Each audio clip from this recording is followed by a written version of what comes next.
Hey everybody, and welcome back to the channel, and welcome back to another episode of Card Talk with Tim and Harry. We are riding this giant tank thing.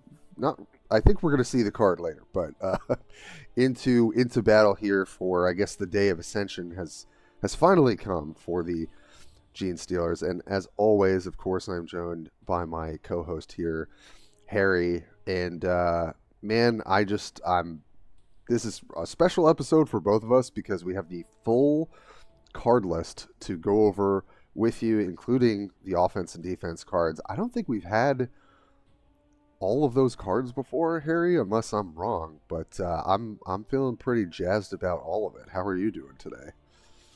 I'm not too bad. Thanks for having me. Yeah, man. This is so cool. Like, you have to take your hat off to the people that are doing it, because we've got Genestealers, yeah, and I'm seeing loads of cards. And then later on this year, we get to have the Necron reinforcements, and we've got another faction drop in. Yeah, we should have the guard coming to the game. Not too long from now, and I know people were really, I think, hyped for this faction release.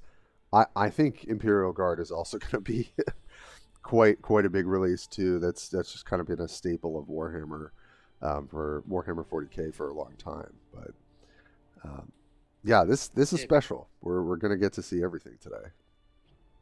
The content is mental. We're getting so much content. Yeah, Oh, I mean, I can only be ever grateful for just getting to get access to everything. I mean, we had a great reveal. That was a ton of fun. And it, you know, our reveal was so cool. Yeah, I had loads of fun with that. Yeah.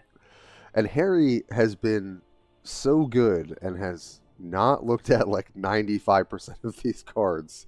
So we are really going to be kind of having a fresh take. I've looked at these cards, but I feel like there's so much going on with this faction, and we'll do a little talking about each mechanic to start, just so people have an idea. But yeah, there's just a lot going on. There's a lot of synergy. There's a lot of raw power. I'm not sure how scary they are on release, quite yet. I think we're gonna have to really play with the cards. But today, really, our goal with looking at the full set is just to kind of give our first impressions, kind of give our idea of where things are going to land, and I think that that gives people like a good starting point. I often give first impressions on my channel of like how to deck build with them, which cards to try out. And I'm not going to say too much, but there will be a part 2 to this episode, and it'll be a little spaced out, but you guys will definitely get your healthy fill of Genestealer Cult action and card talk over the next week as a follow-up episode to this. So, yeah, Harry, are we ready to dive in? Because we got a lot of work to do today. We are ready. We All are right. ready. Let's go. Love it, love it. Okay, first things first. It seems like the gold standard has been set. There were 3 mechanics released, brand new for the Tau, and it looks like Genestealers are getting the same treatment. So we've got Uprising, Sabotage, and Ambush. We're going to look at cards with all 3 of these keywords. Just to give kind of a spark notes, a quick summary for each one. Uprising is a mechanic that is based on comboing your troops together to get some sort of benefit or big effect. So you play a troop that has Uprising, nothing happens. But then in the same turn, if you play another troop, then that first Uprising will trigger. So it's kind of like this sequence, this chain that builds on itself. And I think, for me, my first impression of Uprising is there enough support, and how strong is it going to be? So I think there's a bit of a question mark with Uprising. Now, Sabotage, on the other hand, I think everyone is anticipating to be one of the most annoying things to play against. And I feel like that's probably going to be accurate. With Sabotage, what you're doing is you're generating special cards in your opponent's hand called Sabotages that I'm fairly certain count as stratagems, because there's also some synergy with that. And if they do not play that card out of their hand, it has some sort of negative effect for the opponent. So we've never seen that kind of hand disruption, like kind of manipulation in this game. There's the Alpha Legion for Horus Heresy Legions, so I'm sure people can weigh in on how powerful that is. But Sabotage is definitely looking pretty wild. And then just to close this out here. Oh yeah, what's that here? Yeah, that's what I look forward to most, the Sabotage, to be honest. Yeah. Very cool. I'm pretty excited about Uprising, so we'll see who's better, Sabotage or the Uprising. Yeah. And then Ambush is the last mechanic here. It's kind of like a very different take on stealth in a sense, because when you play a stealth unit in this game, you see what it is, right? You know what it is, but you maybe can't interact with it until the following turn or until it attacks. Ambush, you can't see how much energy was spent on the card. You can't see the card. All you see is kind of this like little Genestealer face peering out of like a sewer. Like, you have no idea what it is. And so that is going to be really interesting, and I think is going to put like a different mind game kind of thing going on in the game that we haven't seen before. And honestly, to me, it feels like kind of the most stably powerful of these three. Like, it has a lot of value to be able to not show your opponent what you're playing. And then Uprising and Sabotage, I think, have more power if they all work together.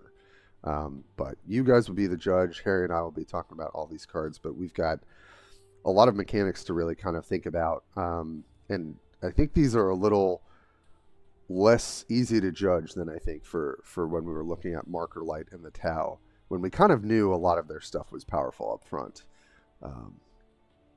But yeah, so wait, Harry, why are you hyped for Sabotage? Why is that your favorite? Because I like to disrupt that the person I'm playing against, and then like I've always been in card games. I've always been like I take my turns as fast as I can. I always do things that are like not really predictable. I try and like play a mind game, you know. That's how I play card games. Yeah.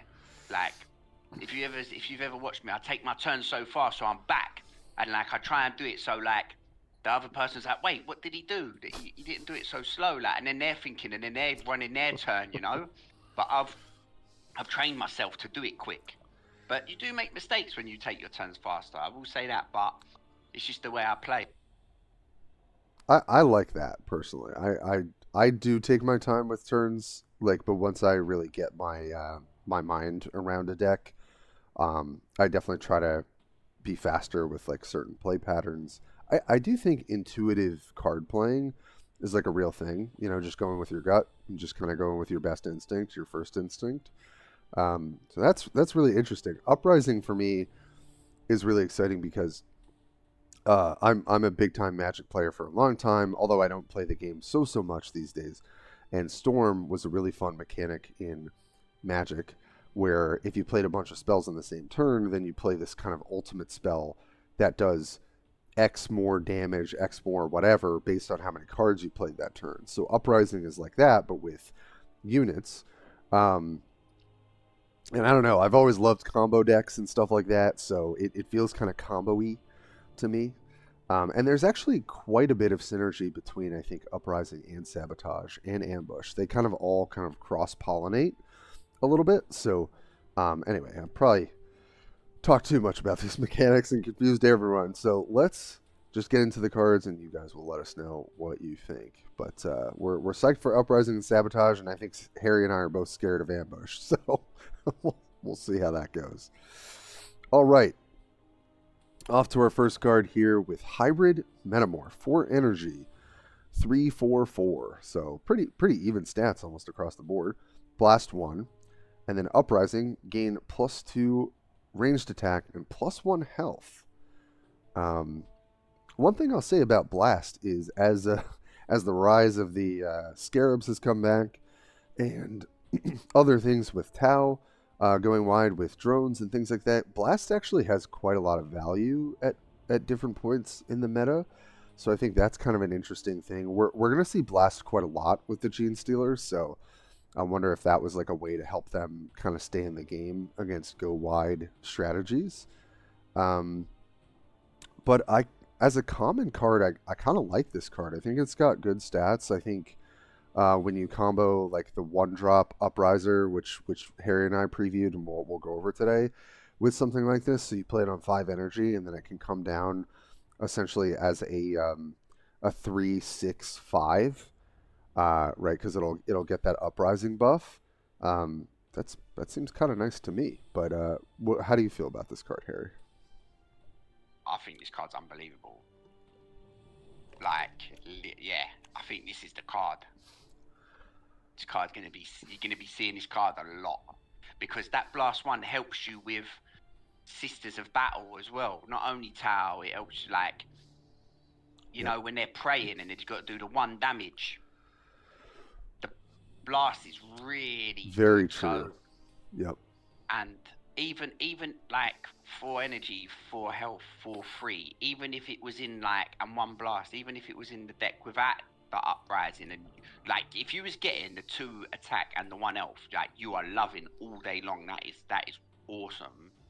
But also without that, I feel like I would still, obviously this is like one of the first troops I'm seeing, but if they're going on like this, then solid, you know? Yeah, that's the word for it. I think this is a solid unit. I think it will play pretty decent role in certain decks and with Uprising. And there are ways to cheapen troops. We'll look at all of them today. And so I think cards like this get a bit of a boost from those sorts of things too. So Hybrid Metamorph, honestly looking like a pretty strong common coming out the gate. So let's keep it moving. All right, Neophyte Specialist, 2 energy. It's a 1/3/2, but it's got a rally ability. Choose a Sabotage and add it to the enemy hand. Now, I'll note that there are, I believe it's 4 Sabotages in the game. And so you're not going to see all the Sabotages, so you'll get to choose 3 out of the 4 from a card like this. My guess, with this being obviously 2 health and 2 energy, this is kind of the unit you want to chuck out. Get that upfront value with Sabotage, right? Because you don't have to pay for it. It just puts the Sabotage in their hand. It comes down early, so it's feels like it's going to be pretty great for the Sabotage decks to just chuck this out, get the Sabotage value rolling, and kind of move about your day. But what are your first impressions of this card, Harry? Yeah, it's probably going to be a staple in the Sabotage deck, really, and it's that it basically, because it's going to just get killed straight away. It's got 1 attack. They're always going to attack into the melee. It's just good. It's basically just a pay to get a Sabotage in their hand, and the good thing about it is you get to choose. So that's like, it's not a random Sabotage. You get to choose which one. So I think that makes this card like a defo sticking. Like, absolutely, yeah, that's a really good point. The fact that you can choose, right? Like, you know who you're playing against, right? It's turn 1 or whatever, and you're like, okay, I know that, Abaddon's gonna hate me putting XYZ in their hand. yeah. So obviously we haven't looked at all the Sabotages yet, but just keep this in mind when we get further along. But I agree. I think this is just like kind of your staple 2-drop that generates the Sabotage, and if that matters to your deck, then I imagine you're going to play this card. So also loving the art on these cards. I gotta say, the arts have been so good. I thought they couldn't top Sisters of Battle, but they have. I agree. Like, but they're kind of doing it. So they're doing it. Like, yeah, that's pretty incredible. But yeah, Neophyte Specialist. Interested to see how this plays out for these Sabotage decks. So moving us right along, got now we get to see a little bit of an ambush card here. So it's 5 energy, 6 melee, 0 ranged, armor 1. And the ambush ability gain Vanguard. So I didn't explain ambush too well, I just realized. So yes, you're not able to see the card, but you can attack the card, and that will that will make the ambush kind of be revealed, because the ambush buff only triggers on that player's turn, right? So let's say they play an aberrant on 5 energy. I don't know what it is, but I'm like, all right, I'm going to ranged attack it with my warlord. It will reveal the aberrant, and then it won't be able to gain Vanguard. So it'll just be like a big, beefy armor guy. So that's kind of something to note here, is that you'll see a lot of kind of lopsided stats with ambush cards, because there's this guessing game of like, okay, if I melee attack this one versus ranged attack the other one, you're kind of flipping a coin, or you're kind of getting rewarded for guessing right. So with that in mind, how are we feeling about a card like this that has armor? Maybe it'll get Vanguard, but it's not guaranteed. What do you think about this, Harry? I love this. I love it. I feel like I it's love the gonna hit ambush thing, hard. you know. Yeah. Yeah, like I love the ambush thing. The thing where you've got a guessing game. Like that's yeah. I think this card's strong. This card's a strong card.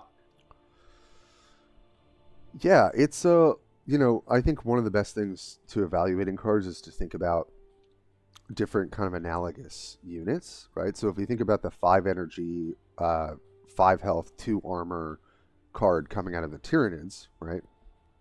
That has Vanguard.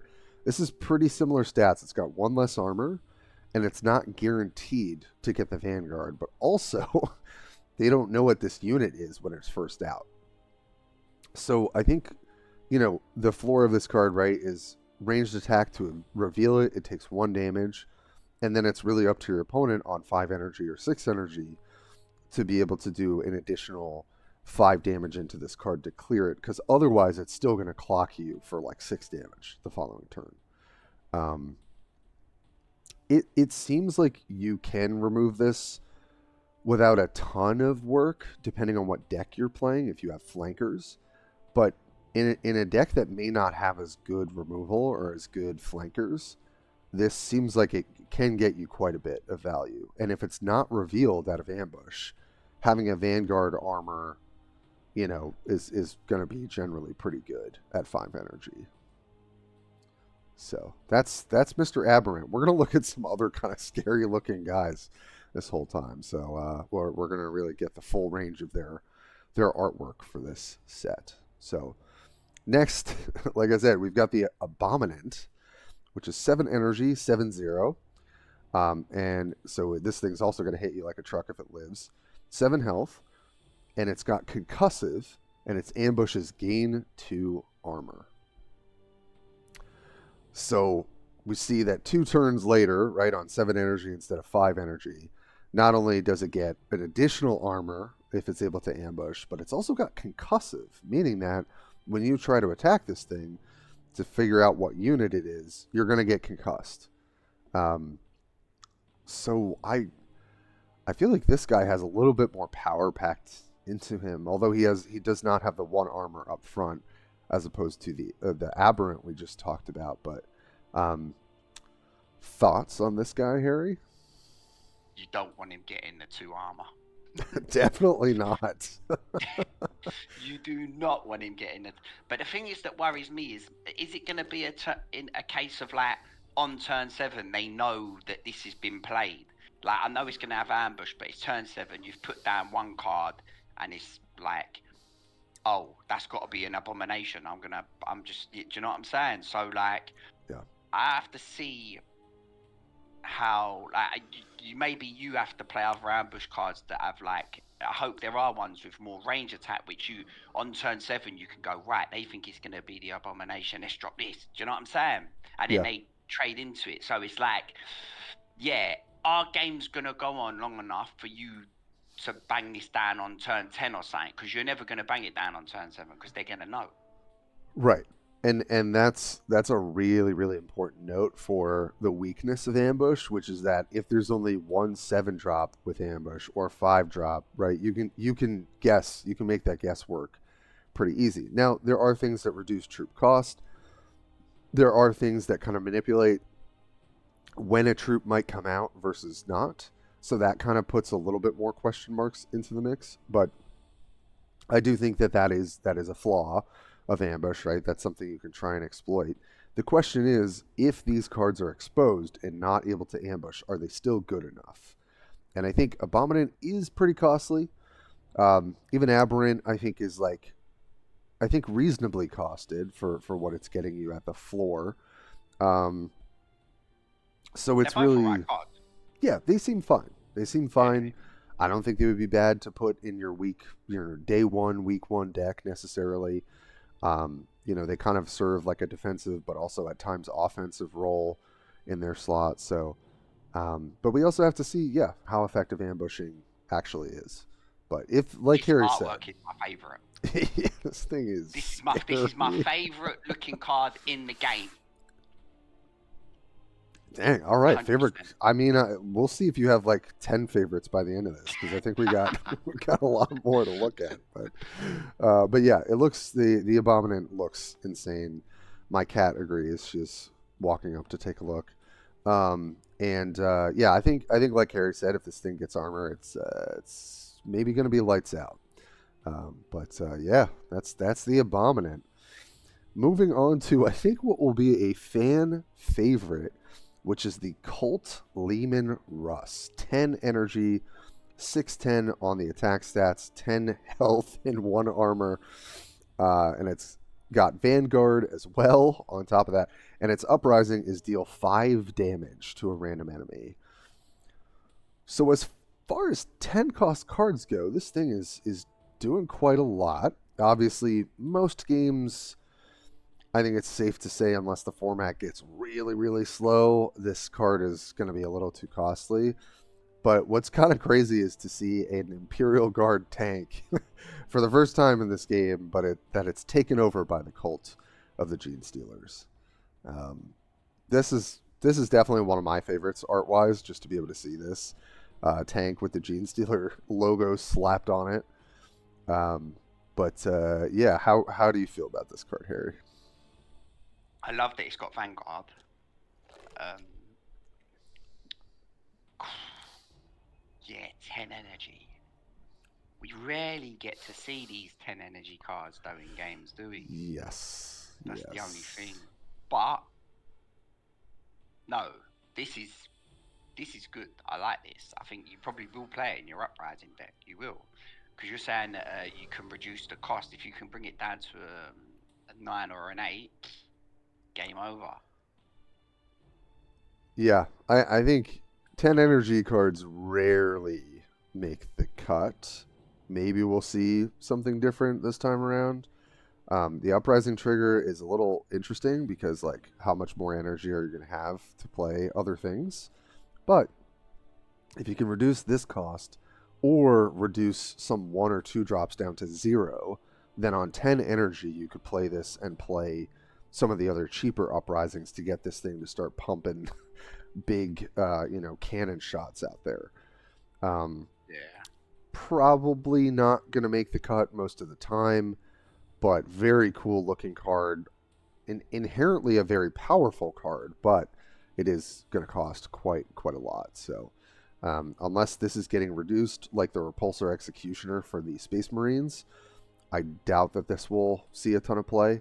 But very exciting stuff to see this in the game, actually. So yeah, that's the Cult Lehman Russ. Moving on to Harry and I's signature card for this episode, apparently. That's the Goliath Rock Grinder at 8 energy. Getting into some vehicle shenanigans here. So that's 9/7 on the attack stats, 8 health and 1 armor on the other stats. And then it's also got Blast 4. So people were making jokes about Hemlock the other day with this card. Obviously, this does not have flank. It is not a flyer either. It is just kind of a beefy vehicle. So my 2 cents is that you can play it, and it's, it is a problem, but not having flank, not having really any upfront value for playing the card, the fact that it doesn't even have Vanguard is a lot of points against this being a staple card, shall we say. Yeah. I'd probably prefer to play 2 of the other cards than 2 of these. Yeah. I think you're just getting more bang for your buck. I mean, sick art on this. We're just tearing it up on this big rock grinder. I love that. Yeah. But yeah, I would not be looking to put this in your deck off the bat. You definitely want to look for cheaper, more effective, kind of powerful options. But definitely sick art and interesting if we'll see vehicles being a thing in this faction maybe in the future. Maybe with a Um, reinforcement drop, yeah. yeah, so it's something to keep our eyes on in the future, especially after all the trauma of the Ultramarines and their vehicle shenanigans. So I feel like I'm always going to be thinking about that when I'm looking at vehicles. But yeah, that's the Goliath Rock Grinder for us. All right. This card we don't have to talk about too much because Harry and I got to preview it. But the Neophyte Initiate, 1 energy, 1/2 on the attack stats, 2 health, and Uprising, deal 1 damage to a random enemy. Um, some of the feedback that was interesting was people were saying this is a little too weak to run, but if you have a card that generates Neophyte Initiates, which we I think have several, people would be more willing to play those cards. I still get the sense that these are just really, really important role players in Uprising decks. You don't want to have a ton of 1-drops that are going to die, but because of how Uprising works and the fact that it wants cheap troops to trigger Uprising abilities, and this has like a fine Uprising for its cost anyway, I still feel like Neophyte Initiate might be an include in the Uprising decks. But Harry, did you have anything kind of did you have any takes on this card after we revealed it the first time? Um, like when I'm making it up, because I will be making an Uprising deck just to test it, I will be running this card just because I'll test with it. But Yeah. I can't say until I know more about Uprising. Like with the Sabotage, it's a lot easier to like guess because it's just throwing a Sabotage in the hand. You know the 2 cost that comes from Yes. it's way more easier to judge that because it's just like with this you need it to do the Uprising, but I don't know if there's going to be better options. Yeah. I think that's fair to say. And you don't know how good the card advantage is in this faction yet, where it's like, oh, if I just get draw a couple 1-drops on turn 7, turn 8, I'm not going to be happy. But the question is, do we really need this for the Uprising synergy? So we'll see how that goes. But that's the Neophyte Initiate. Pay attention to that card name because you will see it appearing on other cards. So now we got one that we certainly did not preview, which is the Pure Strain Genestealer. Really Oh, pretty scary looking. 4 energy, 5 melee, 0 range though, but it has flank and it's got 4 health. So there isn't a ton, if much at all, flank, I believe, in the Genestealers, but this is one of them. And so I'm guessing that this is just going to be pretty important for most decks, right? It's kind of like removal. It's your 4-cost removal. It's got this almost the same statting as Possessed Champion from the Chaos Marines. Obviously, a lot weaker of a card, not legendary either. But it plays a role of removing something problematic with 5 health or potentially 7, including your Warlord, off the board. So, what do you think, Harry? yeah, so there's that 3-cost Chaos one that's got 0 ranged, 4 health, and 4 attack. Yep. Um, and that just is so good. Like I've got it in my Chaos and I use it, and like yeah, this is probably going to be the same. This is probably something that you're going to want in every deck just to help you deal with something that you need to get off. Yeah, I agree. I just also think with Sabotage and Uprising, you're going to play a slower game, and you're going to need ways of interacting with your opponent's board. And Pure Strain Genestealer just does exactly kind of what you need it to do. Yes, it's going to struggle into flyers, obviously, but in terms of taking out some of the most problematic ground units, it's going to do a good job of that. So not so great into Eldar maybe, but even then it can get you a Spirit Seer if you're lucky enough, um, and then you'd be up 1 energy on that exchange. So yeah, I think flankers almost always play an important role, whether they're common on green or epic or whatever. So I think Yeah. that Pure Strain Genestealer is just going to play a nice role for these old culty guys who are taking their time setting up their their traps and all that nonsense. So that is that. Okay, moving on to another ambusher that was revealed. The Acolyte Hybrid. 3 energy, 4-1 on the attack stats, 4 health. Like I said, a lot of these ambush cards are going to have lopsided attack stats. But then the ambush is gain +2 melee, +2 ranged. A trend that I am sensing here is that the earlier these ambush cards come down, the more that they're going to push up the ambush triggers a little bit. Because in the early game, it's a little easier to take care of like 4 or 5 health units. So the question is, are you always attacking into an ambush card on 3 energy, on 4 energy? And so I guess we don't know that yet. But to me, Acolyte Hybrid has decent stats. And if you get to ambush this thing, where it gets 6 melee, 3 ranged, and 4 health on 3 energy, I mean, that's a pretty nice ceiling to a common card. I think the floor just means that 2 things are trading 2 attacks on it, and I don't think that that's that bad either. But what are your thoughts, Harry?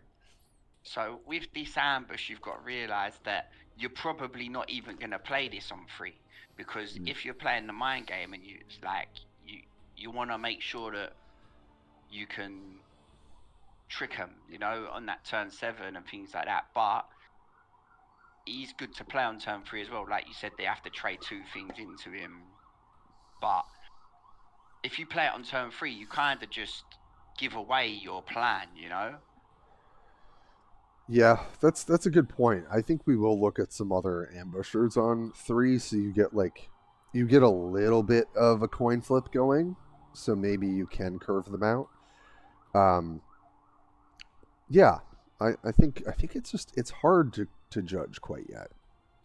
But I think cards like Acolyte Hybrid can, if you're able to get the ambush like a little bit more than half the time, I think you're happy. So we'll kind of see how easy it is or hard it is to set up that ambush trigger. So we move on to another 3 energy ambusher here in the Neophyte Heavy. I love this gigantic cannon thing that this guy's holding. 3 energy, 1/5 on the attack stats, so it's basically almost the opposite of Acolyte Hybrid. But it's only got 3 health, but the ambush is deal 2 damage to a random enemy. So there's some nice value on getting that ambush trigger. I'm a little less excited, I will say, about this having 3 health. But again, right, so it's like I play something on 3 energy. Do you guess that it has ranged, or do you guess that it has attack? Technically, if you're looking at these 2 cards, you get more rewarded for guessing melee, right? Because worst case, you take 4 on melee off the Acolyte Hybrid. And worst case against heavy, if you attack range, you're going to take 5. So that's a -1, right? So it might be wise early game when you see a 3 energy ambusher, if you want to make quick work of it, you might just have to accept that you're going to take 4 to the face. And if it's a Neophyte Heavy, then you get rewarded for that trade. But also I think because Neophyte Heavy only has 3 health, this can die to certain warlords, where the hybrid has an extra point of health. So I think in a vacuum, I like Acolyte Hybrid better. But the heavy also has a nice ambush trigger to maybe hit a unit. So having seen those 2, what do you think about this guy, Harry? Yeah, I like it. I do like it. These 2 are definitely going in the ambush deck for sure. And yeah, 5 range on turn 3. That's a lot of range. It is a for lot. Turn 3 card, It is a lot. I mean, that's taking out most like 4 and 5 drops, basically. The other thing to note is that the way that ambush works, I believe, and I'm pretty sure I read the rules right. Let's say you do get to ambush this, right? And you're attacking their unit that has 2 health with your Neophyte Heavy, which I wouldn't really necessarily advocate for. You probably just want to punch their face.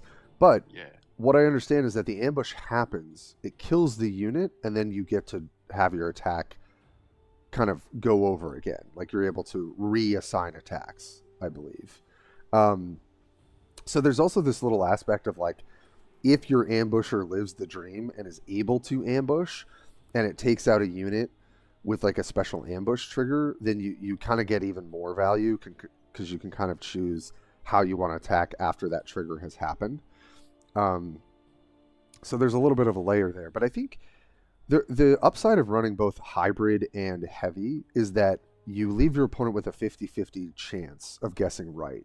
Whereas if you're only running one, right, then, you know, who knows? But the thing is, like, unless you're playing against the same player every time, you're not going to be like, oh, I know Harry has only 2 copies of XYZ in his deck. So yeah, I do think running these same energy cost ambush cards is going to be kind of a nice mind game to something we haven't seen before. So interesting to see how these early game ambush cards play out. Yeah, but I do love them. Yeah, I think it's going to be really interesting.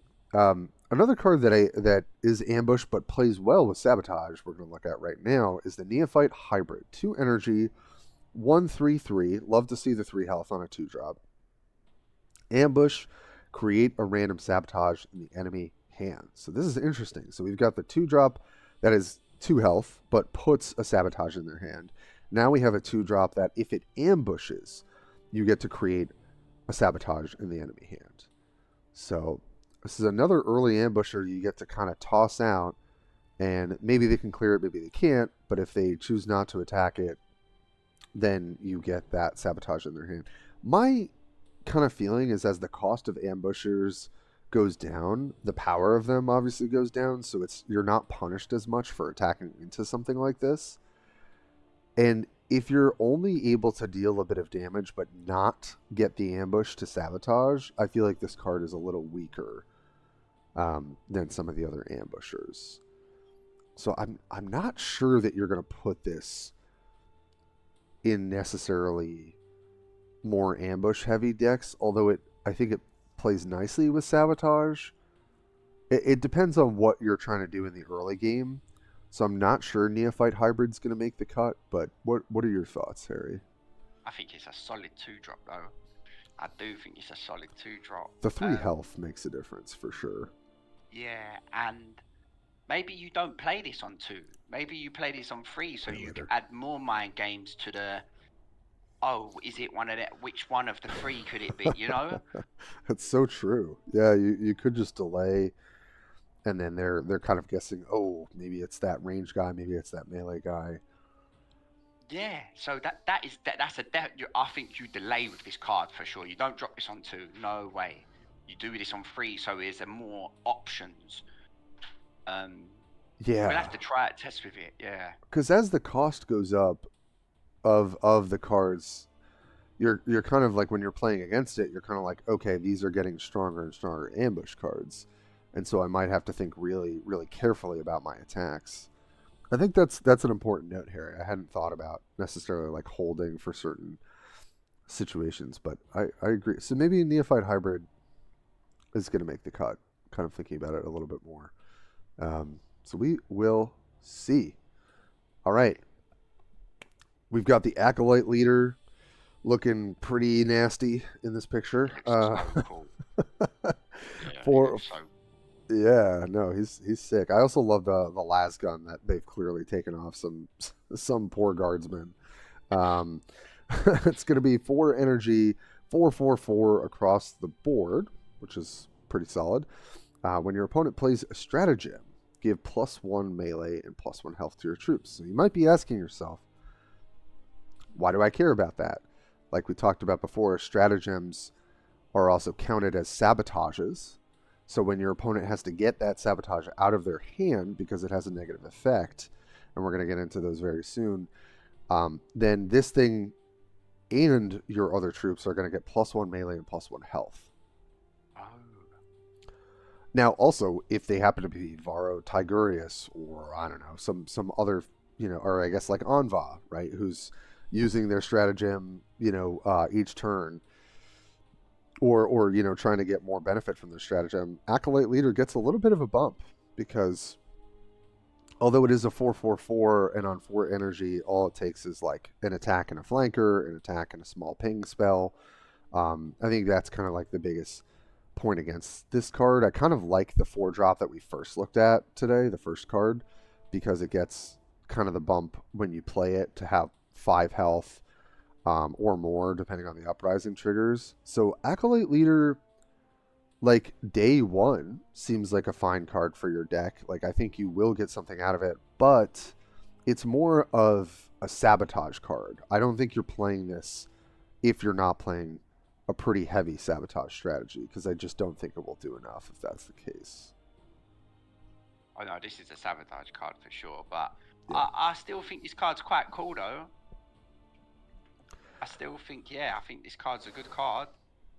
Because if they got something on the board to attack it, they've got to play like a stratagem or like whatever they've got to do, and it's to your troops, so everyone's getting that. Yeah. The upside of this card functioning, right, if you're, whether like you play it later or whether you can protect it or whatever it is, like +1 health to all your troops is a very powerful effect. How reliable it is, right, because your opponent kind of gets like if they play a bunch of flankers, right, you're playing Chaos, you're playing Ultramarines, even Tau now have a bunch of flankers too. It's like, well, then the flankers just come in and kill this thing, right, and you don't have to use a stratagem. But I think for like early on sabotage decks, this seems like a fine card. We'll see, sometimes different energy costs compete within decks where it's like, oh, I want to play better 4-drops in the 4 slot. But Acolyte Leader seems like reasonable stats for a common at 4 energy. So not going to be my favorite in any other deck than a sabotage deck, and even then it's a little shaky, but the stats make it like okay, I would say. So now we got kind of, I guess, like our first removal-y stratagem. And this nice background is courtesy of Aquaman, a King Aquaman who previewed this card. And that's going to be 3 energy for Bore Through. Love the big chainsaw thing. So deal 3 damage. If the target has armor, deal 6 damage instead. So we actually saw a similar thing get added to Fire Prism for the Eldar this week, where instead of dealing 3 damage to a unit, if it has armor, it deals double instead. But this is essentially that, except it's on a stratagem itself. And so this can be 3 energy to deal 3, or 3 energy to potentially deal, so it would be 6, but if it has armor, it's going to deal 5 instead. So what are your thoughts on this kind of spell, Harry? I love this. Like, this is going to be, this is in my deck. I like the ones that give me the damage, because it helps me just like, it might not be the best card in the world, but me, like, I like it because 3 energy, 3 damage, and then like, it helps me deal with things that might not have been able to deal with otherwise.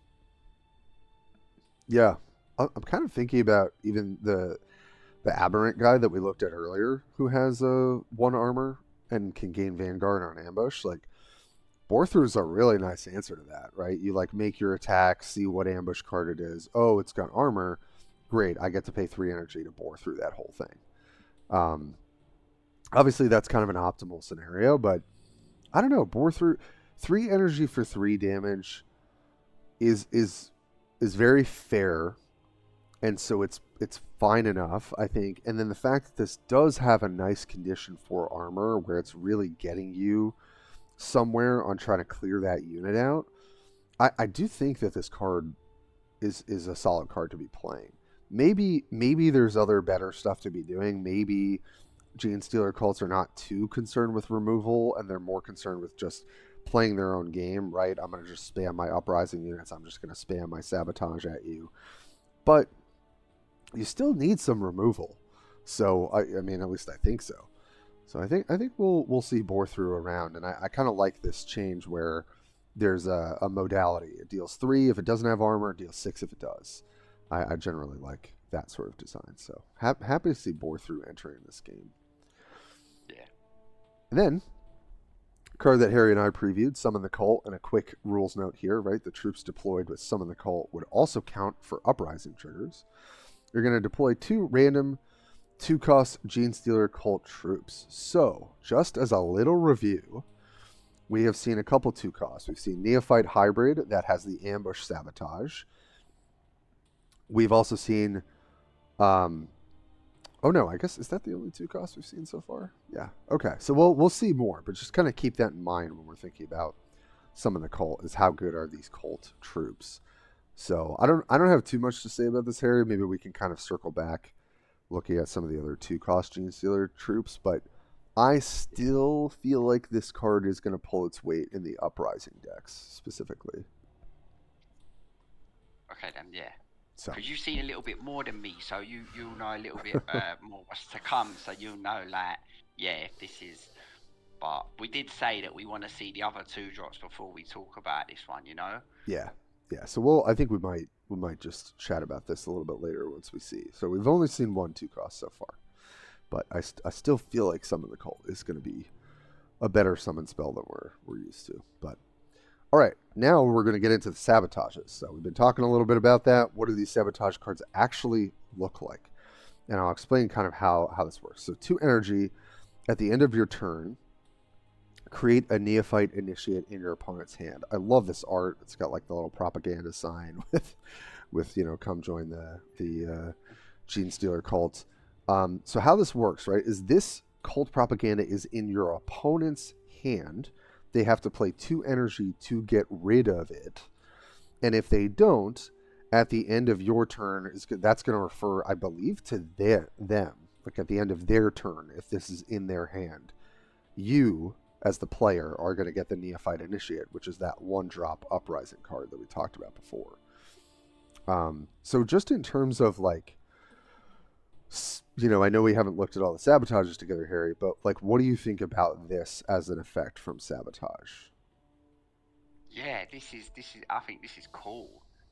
It's very flavorful. I love the idea. Your hand pretty clunky though as well. Yes. It's going to put that in your opponent's hand, and if they don't get rid of it, then you're getting free Neophyte Initiates, right? Essentially, right? You're just getting those added to your hand. You don't even have to devote slots to the card, potentially, if you're getting cult propaganda in there. So people were talking about how that could be powerful before. It's 2 energy, so it's not like the biggest cost to pay to get this out of your hand when you're getting sabotaged. But, I mean, you're not playing... The other bonus, I'll say that too, you don't get to play sabotages in your deck. These are cards that are generated, right? So you're not devoting slots to things like cult propaganda. Really what we're looking at is how costly is this for your opponent to keep, right? What effect or benefit as the Genestealers are you getting? That's kind of what we're talking about here. So 2 energy for the possibility of getting a free card, and your opponent has to waste 2 energy to get this out of their hand, seems fine. Doesn't seem too powerful, doesn't seem underpowered. I would kind of put this kind of right in the middle. But let's take a look at some more sabotage and we can kind of talk about more. So, this is a card that also helps generate sabotages. So, Clandestine Operation, 2 energy stratagem. Choose a sabotage card and add it to your opponent's hand. Draw a card. So, we're going to get to, again, like Harry said earlier, with the 2-drop, we get to choose a sabotage card to put in your opponent's hand. And then also this replaces itself and draws a card. So my feeling is that any card that replaces itself is good. And being able to choose a sabotage also seems good. So I feel like this is going to be kind of a staple for the sabotage decks. But what do you think, Harry? Yeah, this is solid. Choose a sabotage, add it to your hand, draw a card. Yeah, this is going to be in. Yeah. It just seems, like you said, solid. This is kind of what you want to be doing. So that's Clandestine Operation. Aberrant Hypermorph. Sorry, I thought we had other sabotage. We're going to get to them. They're coming up, I promise. But we got another crazy Aberrant Hypermorph here. 6 energy, 5/0 on the attack stats, 6 health, 2 armor. and it's got Vanguard. So this is almost like a copy and pasted version of that 5 energy card from the Tyranids. No ambush on this card, right? So you're just getting everything up front, which is just 6 energy for a Vanguard with armor 2 that punches really hard. I think Vanguard, similar to Tau and Sisters, is a little bit better than some other factions, because if you're playing a deck that needs setup, you need to have roadblocks. An Aberrant Hypermorph with his giant Warhammer that he stole off of Ultramarine, clearly, seems like a good roadblock to me. Some decks will deal with it easier than others, but I would say, like, early on when you're building your Genestealer decks, this seems like a totally serviceable 6-drop. Yeah, 100%. Nice. So the other one's got one more melee attack, but one less armor. Yes. You have to activate the ambush. So there must be cards that give you benefits if you activate an ambush, because you'd rather one more armor than one more attack. Yes. On a unit for sure. So what would make you want to play that other one over this one? Yeah, I think that's a really good point to bring up, because basically what it says is, like, ambush will get bigger benefits, but you don't necessarily guarantee the ambush trigger because your opponent can reveal them. So, right, it's kind of like this question of, can I get ambush off? How much of the time am I able to get it off effectively? Or, for maybe like an Uprising deck or more sabotage heavy, I'd rather just have the power up front, where it's guaranteed that I'm playing this card, it's got the 2 armor, it's got the Vanguard. I don't have to think about whether they're going to guess X, Y, or Z.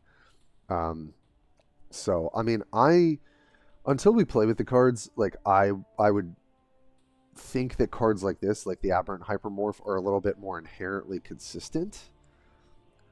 But maybe not. Maybe ambush is where it's at. So, we'll have to see. All right, and then we get to a card that I love, Gestalt Energy. Although I don't think it's that great, I love that they reference Gestalt in here. So that's kind of funny for those psychology people out there. So that's 3 energy. Give +2 melee to your units until your next turn. I'm going to say it pretty loud and clear. We've had many effects like this in the game, and they're all pretty bad. So I don't think you should be putting this in your deck. Unless I'm missing something crazy here, I don't really think that this card is going to see play. Maybe in draft, I guess. But in terms of playing ranked, I don't think you're going to see this card much. But what do you think, Harry? Yeah, I don't know. Yeah, give 2 attacks until the next turn. Probably not. I mean, like, I've seen people run the one in Sisters of Battle that gives, I think it's +2 melee, but I think it has another effect too, and it lasts for like a full turn cycle, like your turn and your opponent's turn. But I haven't really been impressed by that card either, and this is like a strictly worse version of that. So I would say, unless you're really a Gestalt psychology enthusiast, I would not be putting this card in your deck. But maybe I'll be wrong. But I don't think this is what you want to be doing. Okay, well, as I was telling Harry right before we fired this up, a Trap Sprung has already been nerfed since it was revealed. So what does the card do? 5 energy. Deal 3 damage to a random enemy. Repeat this effect for each sabotage in your opponent's hand.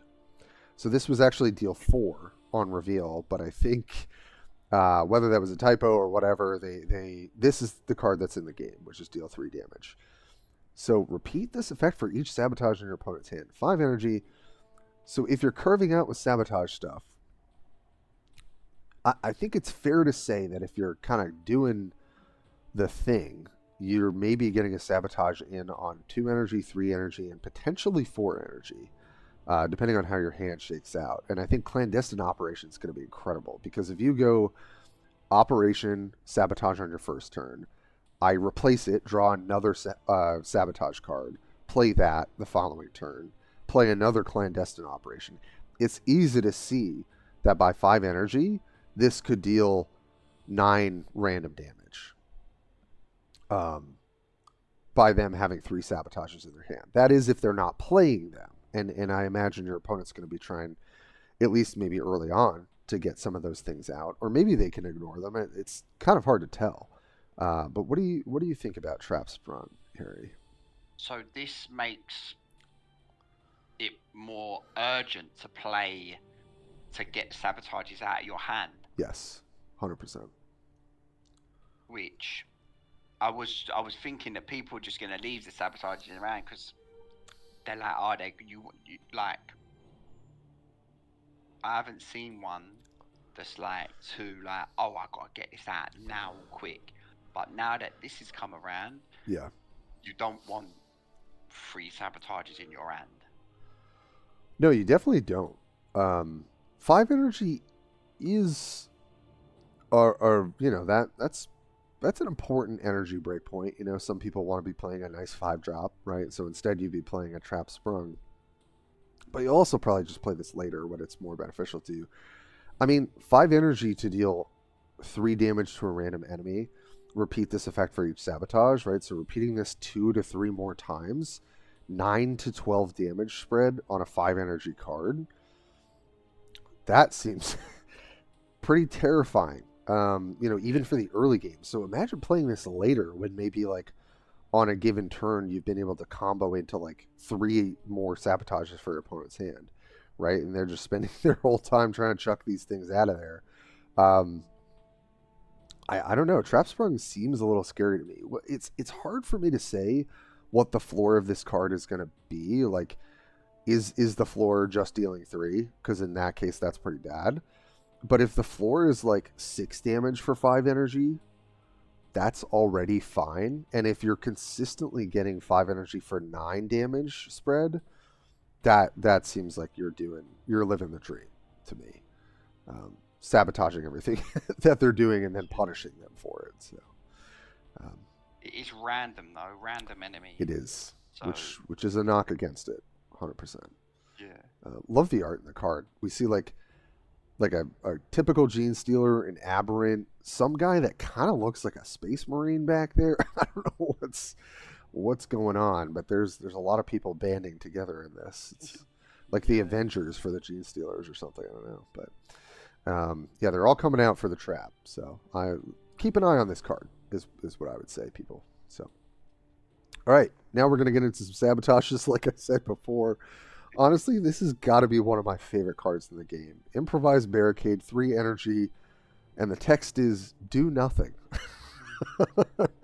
So this is the guy that sits in your hand because you don't want to pay 3 energy, and then you get a trap sprung on you, right? So this is going to be one of the sabotages that you get to choose from, and maybe in the early game when you're trying to set up a nice trap sprung, you're like, you know what? I'm going to put 2 improvised barricades in my opponent's hand because there's no way they're going to spend 3 to 6 energy to get these out, right? So, and I just love it's like a little barricade with the little Genestealer like freaking like spray painted on stuff. I just find that so funny.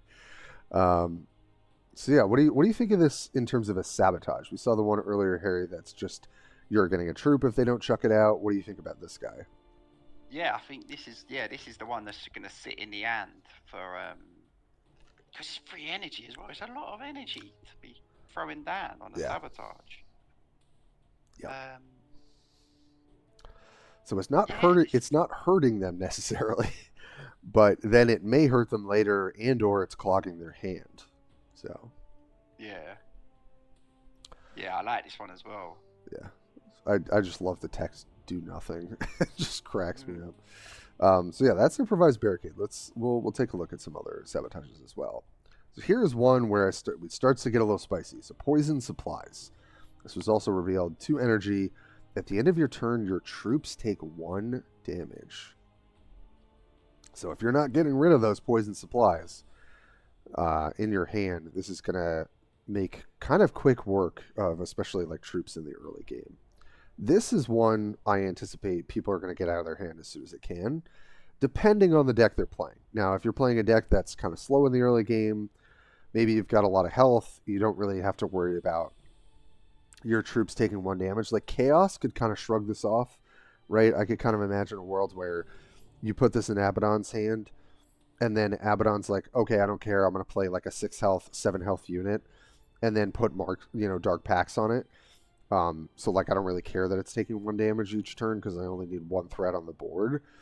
But Poison Supplies is going to be a real problem for Tau, Sisters of Battle, any go wide strategy. This is going to be annoying as hell. So Yeah, this one's a good one. Yeah. I love it. He's just going up and he's like, I'm going to just put some nice poison in this supply pack for all those nice, Marines. Yeah. So I think it's doing what it's supposed to do, and it's going to be annoying. And most decks are not going to want this to sit in their hand. So interesting. And I'm glad this is 1 damage to troops, because I think if it did 1 damage to all units on your opponent's board, that would be a little too strong, I think. So that's Poison Supplies. Ooh, almost skipped past. All right. And our last common is going to be the other sabotage that we haven't talked about. Jammed Communications 2 Energy. When you play a stratagem, your Warlord takes 1 damage. So, if you have multiple sabotages in your opponent's hand, you're going to want to get Jammed Communications out of your hand first. Because if this sits there and you're not playing stratagems, right, trying to go out, at some point you got to get rid of this, because all the other stratagems that you're playing are going to deal you damage, including the sabotages. So, what do you think of Jammed Communications, Harry? Yeah, I think this is cool as well. It is very cool. It's a sweet flavor, right? It's gonna cost your Warlord communication with your other troops. So the question is, does it proc on itself? Oh. That is a question. I guess I would kind of think maybe not, because it's like once you get it out of your hand, it's not. But yeah, I mean, also it would kind of make sense at 2 energy they have to take 1 damage no matter what. Yeah, that's what I was thinking, but I wasn't too sure. Yeah, we'll see. But those are the sabotages. So, you've got do nothing at 3. Everything else is at 2 energy. But also like getting multiple of certain ones of these in your opponent's hands, and then they're like not able to like draw their cards potentially. Like there's some, I don't know. Sabotage does seem on paper pretty strong. I guess we're gonna kind of see how people adapt to it. And that will really be a skill expression of like how to make sure that you're kind of optimizing dealing with sabotage. But it's such an interesting mechanic. That's why I'm so excited for it, because I know it's going to be, it's sabotage, isn't it? It's going to sabotage your game. That's sabotage your ability to have fun as well, probably. So yeah, it's gonna be a rough one, I think, playing into this week 1. But I think people will figure it out, and I'm sure there are ways to kind of interact with it. I'd be surprised if there aren't ways to kind of work around it. But yeah, I mean, that clandestine operation I'm really excited for, because cards that like put a sabotage and then it's giving you back that card to then sabotage again potentially, like you can kind of see how like you spend like turns 1 through 3 sabotaging the heck out of your opponent's hand, and then maybe being able to go off with Trap Sprung and some of these other cards. It's a very different way to play the game, so I'm very hyped for it. Let's get into the rares. That is it for the commons. Let's start getting to the juicy stuff. And we got an interesting one and a flanker. Like I said, there aren't a ton of flankers, so I think we should really pay attention to these. So that's going to be Achilles Ridge Runner. Sick art again. Wow. Just like really cool, vehicle that they've clearly stolen. These guys are spray painting. They're committing Grand Theft Auto. They've really got a lot going on. So 6 energy, 3/5 on the attack stats, 6 health. So decent attack stat, very similar to the Rucka Truck Squig Buggy coming out of the Orcs. Flank, and then it's got a strike. So again, strike means that the unit has to live to see it, right? So very similar to Squig Buggy. Create a random sabotage in the enemy hand. So obviously going to be a good card for the sabotage decks. I imagine this is going to be a staple. Again, if you're just setting up a bunch of sabotages and then they're like, all right, I've gotten rid of my jam communications, I've gotten rid of my poison supplies, now I'm going to start playing out my troops. And then Ridge Runner comes up and says, no, you don't. Actually, I'm going to kill your troop and leave a body on the board, and I'm going to put another sabotage back in your hand. So I really like this card. What do you think, Harry? Yeah, this is solid. 5 out of 5 card. It does the thing. It's adding sabos in your opponent's hand. It's taking out a unit that you probably have to start, considering. Maybe because it's got the 6 health, they're gonna have to trade another attack on it. And if somehow you can attack twice and trigger strike twice, this card's like crazy good. So. But there's also, if you're running a sabotage deck, they're going to have loads of sabotages in the round, so they're going to be playing the sabotages, which means they're going to have less, energy to play their bigger units, so they're going to be playing smaller units, which this just clears up. Yeah, it is. It kind of makes them play worse into this card. That's a really good point. It's not like they're going to be lobbing out too many very well statted units if they're kind of spending energy to stay ahead of the sabotage game. Yeah, and then you get to come out of nowhere and run them over and sabotage them for some more. So yeah, I think this card is just going to be a great flanker to have. Obviously, it's better for sabotage decks. I guess you could play it in decks that aren't doing sabotage, but I wouldn't highly recommend that. But Ridge Runner is going to be a really nice role player for getting towards the late game for the sabotage Genestealer decks. So I love this. I love this card. I'm super excited. All right, now we're going to take a look at stratagem. Yeah, I guess we've seen a couple stratagems so far. So what is backstab? Also, the art so good. Looks like we're backstabbing an Imperial Fist in this art, from what I can tell. 2 energy. Deal 2 damage if the target dies. Create a random sabotage in the enemy hand. Ugh. These cards that do an effect and then essentially replace itself or benefit the sabotage deck. So it's just you're able to kill a little unit, and if that target dies, then you get to create a sabotage in their hand and get a nice little 2-for-1 for 2 energy. So I cannot wait to play with these guys. I want to play with them now. Harry, we have to get through all the cards first, all right, man? And then I want to go now. I know. I'm literally holding Harry hostage. We've seen 10 cards, and we're both itching to play. So we're gonna hang in here for the viewers. But yeah, I mean, also I love that we're seeing kind of more of the universe in these card arts. We haven't seen Imperial Fists on any cards. This is just such a cool, I don't know, just glimpse of a bit of the world building that we're getting to see, so the art is really just kind of doing it for me. And I just love that, this is exactly what, point blank shot for the Ultramarines kind of does, right? It deals 2 damage to something. If it kills it, you get rewarded and you get to replace the card. Except this is a little bit better because for sabotage decks, you just want to keep sabotaging them. And, if they play a 3 health, 4 health unit, you hit it with your Warlord, you clear it with backstab. It's just done exactly what it should do. So I'm really, really loving backstab. Very excited to see this card.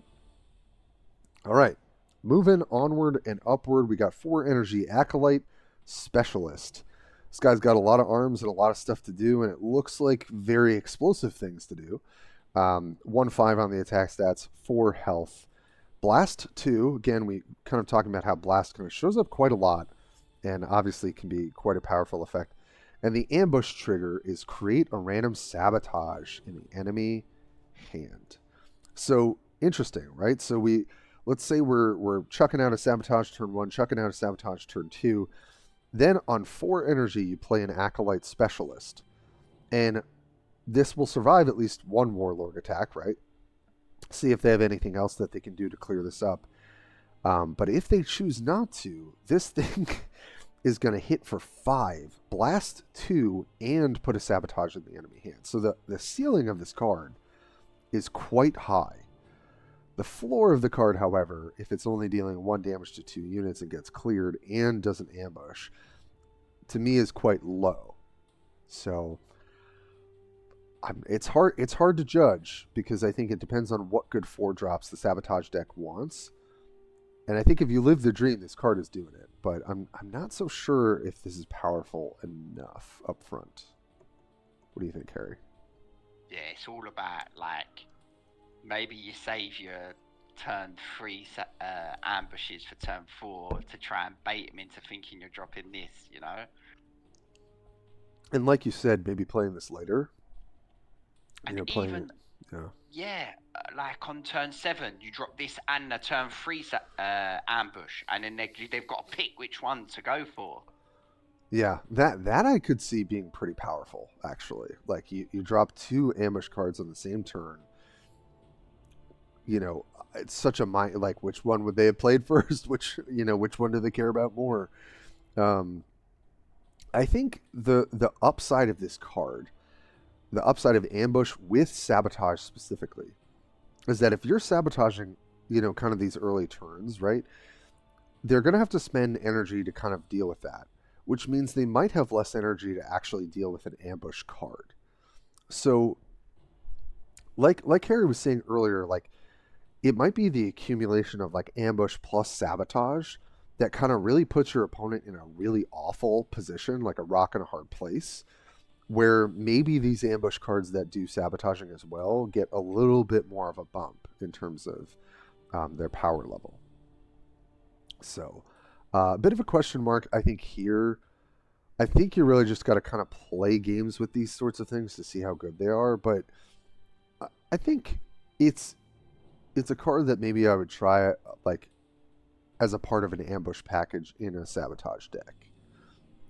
That's kind of, I think, where I'll leave this guy, but yeah, we'll see. All right, we got some more acolytes here. 4 energy, acolyte heavy, 5/0 on the attack stats, 5 health, ambush, gain plus 2 melee, but it's also got strike. Create a random sabotage in the enemy hand. So this is another 4 energy ambush card that gets punches real hard and also creates a sabotage in the enemy hand. And so even if this is revealed and it lives, you still can maybe get the strike value the following turn. Yeah. I'm a little bit more into this card because it's got 5 health for 4 energy instead of 4 health. So I kind of, like, if I had to choose between the 2 4-drops we just looked at, I think I kind of prefer Acolyte Heavy from the stat line. But I'm also not terribly excited about this card. Like, it doesn't have flank, doesn't have armor, doesn't have Vanguard. You're hoping to be able to punch your enemy to get that sabotage trigger, and your Acolyte needs to live in order for that to happen. Yeah. Not terribly excited, but I think it'd be fine. It's kind of my feeling. Yeah, I think this is in an ambush deck probably, because you need more ambushes to Mix things up. Yeah. Yeah, that's a fair point. Yeah. Ambush is an interesting. It's such a different mechanic than what we're used to. So I think we're really gonna have to see, how much the mind games and all of that kind of benefit. But it seems decently statted. So I don't think you'd be wrong for trying to run this guy out. So we'll see how the acolytes do in the future. All right, this is a card that I love the art. This guy is like, sort of gives me like samurai vibes. I'm not sure what's going on, but 3 energy for Locust. It's got stealth, so you are going to see this thing, which is probably a welcome thing when you're playing into a ton of ambush. And it's got strike, stun a random enemy. So this is kind of a nice little 3-drop. It's going to hit the Warlord probably for 3 to guarantee that it lives, and then get that strike trigger to stun something else. I mean, when you're trying to delay the game, stun can be quite powerful. When you're trying to catch up, stun can also be quite powerful. It is on a relatively low health body, although 4 health for 3 energy is a great stat. Um, yeah, my feeling is that Locust is going to be a nice little role player for maybe Uprising and Sabotage, trying to go into the late game. Yeah.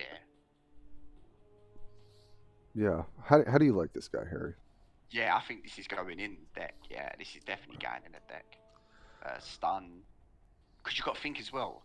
If you're stunning like random enemies, your ambushes are more likely to go off because Mm, they can't attack them because they're stunned.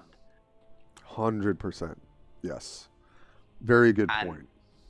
also, it says infantry, so maybe later on we are going to get vehicle and infantry support. Mm, yep. Yeah, I'm trying to remember if there are cards that care about either of those. I know troops comes up a lot, but yeah, I think there's some healing that's going on as well. So this card gets a little bit of a bump there because if you can heal your strikers, that might enable them to strike again. Um, yeah, Locust just seems like a cheap, efficient, kind of gluey card to like get you into the mid game. Um, Yeah. so kind of I like Locust quite a lot. He looks really like he's about to meditate and then just like go at it with his swords. So that'll be interesting to see. All right, and we got Cult Sentinel next. This is a vehicle, 5 energy, 5/5/5 across the board. We did see this revealed. This is one of those Imperial Guard mechs that has been hijacked here. When your opponent plays a stratagem, deal 3 damage to a random enemy. So this is another payoff on 5 energy, similar to the Trap Sprung, except it's a body. And so whenever your opponent plays a stratagem, deal 3. Now, I think the mark against this card is that your opponent obviously can choose not to play stratagems, right, and just try and take this thing out. But with a 5/5/5 stat line, you're gonna be trading some health off, and you know maybe you can't afford not to play these stratagems out of your hand, right? Or maybe even if your opponent plays a stratagem to remove this guy, you're still getting 3 damage to a random enemy. Um, I'm on the fence about this guy. I feel like it's not going to be that annoying to deal with, but also I think if I go 3 turns of Sabos into playing this card, I feel like that's pretty good. What do you think, Harry? Yeah. Yeah, I think so as well. I think that if you do 3 turns and then you put it's 5/5/5. It's a chunky guy. Like you're gonna trade some health to probably get this thing off the board, or trade like a flanker or something. The question is how often is the text gonna matter, right? Is this thing gonna live to see the 3 damage to a random enemy? My guess is not. So then, how much do we want a 5/5/5 in our deck that kind of demands an answer? That I think is more the question. So, I'm kind of medium on this card personally. I'm kind of feeling a little skeptical on how good this will be, um, but I'm willing to be proven wrong about Cold Sentinel. So Yeah. we'll see about that guy. All right, we got another aberrant here. 6 energy hulking aberrant concussive. Oh, before I get to that, 706 on the stats. So another big beefy melee guy, and it looks like he's got a pickaxe, arm with a big rock, and then some nasty talons. So yeah, this thing's gonna hurt when it hits you in the face melee. But yeah, it's another aberrant that has concussive. This is ambush, gain +3 melee this turn. So if this is ambushing you, it's hitting you for 10 and then concussing you. Because, yeah, that would hurt a lot. I would probably get a concussion after that. And it's 6 energy. I mean, if you're ambushing, this thing is like just a huge amount of damage. But if you're revealing it, I don't think it's that hard to take out. Yeah. It's got no armor, right? It doesn't have Vanguard necessarily, like to kind of give you a little bit of a benefit there. I'm a little less on a card like this, But again, it's hard to say how much the ambush value is, right? So like maybe they haven't dealt with your other ambusher, and like that's what they want to kill because they've revealed it or they've seen it, and they're like, all right, I got to make sure I clear that out. Like I'm trying to figure out like if curving out ambushers, how how easily decks will deal with that. Because if it's hard, and like maybe they want to just kill the card that they know is on the board, right? Because kind of from an information standpoint, that sort of makes sense. Um, but also you kind of want to reveal ambushers to prevent them from hitting you like a truck like this thing will. Um, yeah, I'm a little medium on this card, kind of like the Sentinel. I don't really know if you're going to get to live the dream, but certainly if you do live the dream, this thing, it will concuss whatever attacks it though. So that is the benefit, right? Like if I guess wrong and I attack for a little bit on this thing and get concussed, maybe that's going to stop me from getting to deal with your other threats. So Yeah, I love this. I love this. Okay. I do love this. Concussive, and if he does get his ambush off, 10 damage. 10. Yeah, even on turn 6. Yeah. Bye bye, like people like, I don't know, just any of the 35 health warlords take 10 damage. It's pretty scary. Even 7, is quite a lot. And with the concussive, you're getting so I think the floor of this card, right? You play it. Maybe they attack with their warlord. Maybe they attack with a little 3 or 4 or 5 drop that they played. It's probably not going to clear the aberrant, so then they get stunned. And then the warlord has to attack this. The warlord gets stunned. So you know what? I'm kind of talking myself into this because the fail case of this card, let's say in a sabotage deck, Harry, is that 2 potentially to 3 cards get concussed killing this. Right? And so you've almost gotten yourself like a nice little Gordrang effect almost to stun your enemies, and then you just get to keep playing more sabotages. That actually seems pretty good to me. Yeah. So I'm kind of talking myself into this card a little bit with the concussive stat line here, but and then if you live the dream, you're just killing them. He ambushes up the next turn, and you've got him with 10 damage. Plus, you've got 7 energy to spend on like spells. Yeah, God only knows what. Yeah, if you got the hulking aberrant, you've got, I can't believe it, but we've also got scarier creatures to deal with as well. So, all right, I think this is going to be good in a slower deck. I don't think that this card is great. Well, honestly, it's still probably good for tempo decks though, too, because you're still yes, they're not taking damage if they guess right. Also, if they guess wrong, they're taking a lot. And you're still going to concuss probably 2 things. So, and if you're trying to just hit your opponent's face, like bash them in, kind of like Swarmlord style, with your units or something, then this card might just still be great. So, I guess if we're looking at a scale of 5, maybe Aberrant is closer to like a 4 out of 5, than a 3. So that'll be interesting to see. It's definitely a little bit better than I initially was thinking about. So that is the hulking aberrant. Now we get into some spicy stuff because, as we had said in our reveal video, if there's any way to discount troops, we're going to have some combo potential going on. All right, so this is 2 energy, lying in wait. Return a friendly troop to your hand and reduce its cost to 1. So like Trail Shaper, which was released recently. And I thought that card was going to be broken. I don't think it is. It's still a powerful effect. So lying in wait, obviously you have to play the troop, right? It has to live, and then you have to bounce it back to your hand, right? Return a friendly troop to your hand, reduce its cost to 1.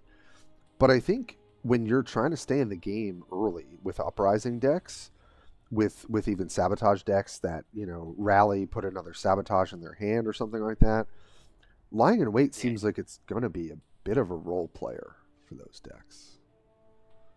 Yeah, 100%. I think 2 energy return, reduce the cost. Yeah. It's pretty cheap for the effect, right? Like Trail Shaper costs 3, but it's a body. But Lying in Wait costs 2. And so, like, even on turn 4, you could play the 2-cost Sabotage guy that just puts a Sabo in their hand, and then bounce them back to your hand. Right? And then, like, play it again. Or, like, your Ambusher survives, and you really want the ambush effect. All right, let me get it back in my hand, and I'll play it again with another Ambusher, and then which one is which? So, Lying in Wait, I think, actually serves, like, a really nice role in some of these decks. I'm not sure every Genestealer Cult deck is going to want an effect like this, but I think 2 out of the 3 archetypes, I mean, honestly, all of them kind of like it, the more I think about it. But yeah, I'm not sure this is going to make it in every build of Genestealers, but I think it's going to make it in most builds, would be my guess. Even as a 1 of. Maybe a 2 of as well. But Lying in Wait, interesting card. It does something I think that is somewhat powerful in some of these strategies. All right, and then we've got Subterranean Ambush. Oh, just love it. They're just coming out of the sewers and attacking. I can't tell if this is a different type of Marine. Oh, it's a Space Wolf, I think. So it's gray armor with a yellow logo. So 5 energy, gonna mess up some Space Wolves. Choose a friendly troop that died this battle and deploy it. So good point to compare to, right? Is the 3 energy legendary in the Sisters of Battle, which says deploy a troop that died like the last turn. This is 5 energy, so costs 2 more, but it's choose a friendly troop that died this battle, like that game, and deploy it. So costs more, but also gives you more choice in what troop you can bring back. I still think it's kind of a big cost for the effect, although I think the effect is somewhat powerful. I'm kind of medium on this card. I don't really think that it's something that the Genestealers need to be doing, but what's your impression, Harry? Like, say they killed a concussive one. Yeah. And then you bring him back, boom. And keep the concussions going. And they don't know what troop it is, right? Because this is the whole battle. And you're choosing 3 potential troops that died, of 3 that died. Or you're getting 3 options of the ones that have died. Oh, you get 3 options. Yeah, because I think whenever a card says choose, it's going to give you 3 options. So you're not going to get to see all the cards that died this battle, right? From your side of the battlefield. But you're going to get 3 options to choose of those full pool of cards that have died. I feel like it's a little over costed. Like, I think if this cost 4, I'd be like a little bit more into it. But maybe the ambush decks really do want this. So I'm willing to be wrong about this card. I'm not super into it, but to Harry's point, maybe ambush is looking for something like this. So yeah, we'll see. We'll see about Subterranean Ambush. Could play a nice role. All right, and we got a different art for Day of Ascension than the one we had before. I guess maybe they wanted to hold on to that. So 10 energy. Remember what we said about 10 energy cards when we looked at the Lehman Russ. It says deal damage to all enemies equal to the number of cards in the enemy hand. So that is hitting their entire board and their face for as many cards are in their hand. So this is the big payoff for Sabotage, right? Because you've been doing it all game. You know, you're coming to the final moments of battle, and the Day of Ascension has come, and now we blow up everything. People have told me that a similar card in HHL was a pretty menacing finisher. But Warpforge is quite a bit faster. So the question is going to be, how reliably can you play this card? You're probably only going to play one of it in your deck. You can't afford to have multiple 10 drops, I don't think. What do you think, Harry? Is this a real deal, or is this like kind of fantasy land? This is it. This is going to be in my deck for sure. That's what Harry would be screaming on the Day of Ascension. He'd be like, this is it. The time has come. Yeah, Yeah, this is it. this is your finisher for sure. There's no doubt about it. You Yeah. know, yeah. I mean, Maybe it. one of these, not two of these. No, definitely. I think two is definitely too greedy, but one is fine, and sometimes you're gonna live the dream, sometimes maybe not. But I will say, you know what this card is really good into in terms of a faction. It's Sisters of Battle. Um, they can sometimes draw quite a bit with the relics now that it has that second mode. They want to go late. They have some of, if not the best late game in the game. But Day of Ascension kind of just like takes everything out. um, so this is kind of like the ultimate go late board sweeper and ability to hit your warlord, the enemy warlord's face for like a million. So, yeah, I mean, seems like exactly what you want to be finishing the game with for a sabotage deck. It'd be nice if it, had some way of like making sure you only draw this in the late game because you don't really want it sitting in your hand most of the game. But that's why you play one of it. And so, yeah, I think Day of Ascension is the what you want to be doing to close out the game for sabotage. So, very very cool card. Okay, moving right along, we've got another fun vehicle. This is pictured here as Harry and I having another wonderful time on the Goliath truck. 7 energy, 5/7 attack stats, 7 health, 1 armor. So pretty beefy here. And its strike is deploy 2 Neophyte hybrids. And just as a reminder, the Neophyte hybrid is the 2 energy 1/3/3 that when it ambushes, put a sabotage in your opponent's hand. So Goliath truck is kind of running people down, and then if it gets to punch something very, very hard, which it looks like it will, and live because it's got the 7 health and armor, you're going to get essentially, what is it? 4 energy worth of cards for free that are ambushers. That obviously they know what they do, so there's that. But so it doesn't have flank, it doesn't have vanguard. It's beefy. It gets you quite a lot of card advantage if it connects. The question is it kind of going to be good enough? 7 health, 1 armor is a lot to get through. So I'm trying to think, how this card's going to play. Like, how likely is it to live? How much work is it doing for you? It's very well statted. I think that this is a pretty... I want to give it kind of like a 3 out of 5 here. Like, I think it's pretty strong stat-wise, but I'm not sure this is what you want to be playing on 7. That's kind of my question. Yeah. Deploy 2. Yeah. Yeah. You're getting 2 guys with the strike. It's really tanky. It's also hitting really hard. Its stats are very similar to what old Predator was.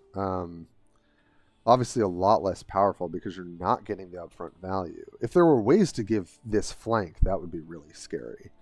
I don't think there are, but I could be wrong about that. It's probably not going to be the best thing to be doing in the late game overall.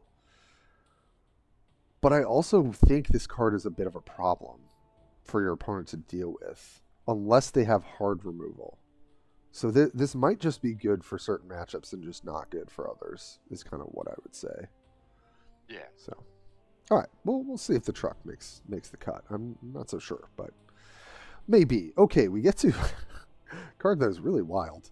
2 energy, concealed explosives, and we have a new kind of keyword here, which looks like kind of like Defender from Magic. It says can't attack. Takes 1 damage at the start of your turn.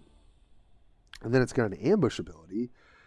Deal 2 to 3 damage to all enemies. So I'm gonna be honest. I have a bit of a rules question here. So like, you play this out right on like a later ambush turn, like Harry was talking about, right? And you're sort of like throwing a bunch of question marks out on the battlefield. This thing is going to die at the start of your turn, but also it has an ambush trigger of deal 2 to 3 damage to all enemies. So I think I'm going to put this in quotes. What's supposed to happen is if you attack this and you're wrong, right, you're going to take 5 damage to the face. So there's the upside there. If you attack it and clear it, then great, they guessed right for the concealed explosives. And if they leave it on the battlefield, then I think the way it works is on your turn, it will be like a bomb squig, and it will deal 2 to 3 to all enemies. That's what I think. I'm still I'm still a little confused about how the ambush trigger works, but yeah, it's kind of a sick card, right, Harry? Yeah, I like this because it plays into what I wanted to do with the like confusing people. Like turn Yes. 7, you drop this, and you drop the other one that concusses, and it's like, oh, what one do I hit? Oh, I'm just not going to hit either of them because, do you know what I'm saying? Yeah, And then then you're going to it take, blows up. yeah, you're going to take 2 to 3 damage to rule everyone. I know, but you know what though?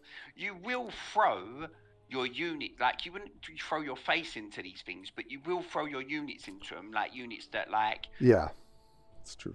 so like the girl elf, you know, I Oh, don't even know. Galen. Yeah, Galen. Galen's going to be really good because she gets loads of them little units, don't she? So she could just That's throw them true. into these like ambush Because with the targets. shuriken, you just get to kill this for free if you Yeah, guess right.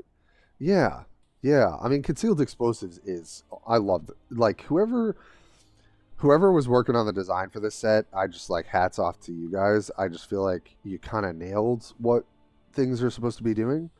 yeah, Concealed explosives is super flavorful. It plays into everything that they're supposed to be doing, and like Harry said, it's the perfect kind of question mark to kind of keep things really spicy in the game. So I think it's hard for me to evaluate this card. Like I really like how often is it going to work? How often is it going to give you an advantage? Maybe if you could put like extra health on this thing, maybe that would be kind of a cool way of capitalizing on it too. I think because it's 2 energy and it kind of has a good, it's like very cheap. My guess is that this will see quite a bit of play. Um, but I don't know. We'll see. Maybe it's not that good, but part of me feels like it's cheap enough that why not play it?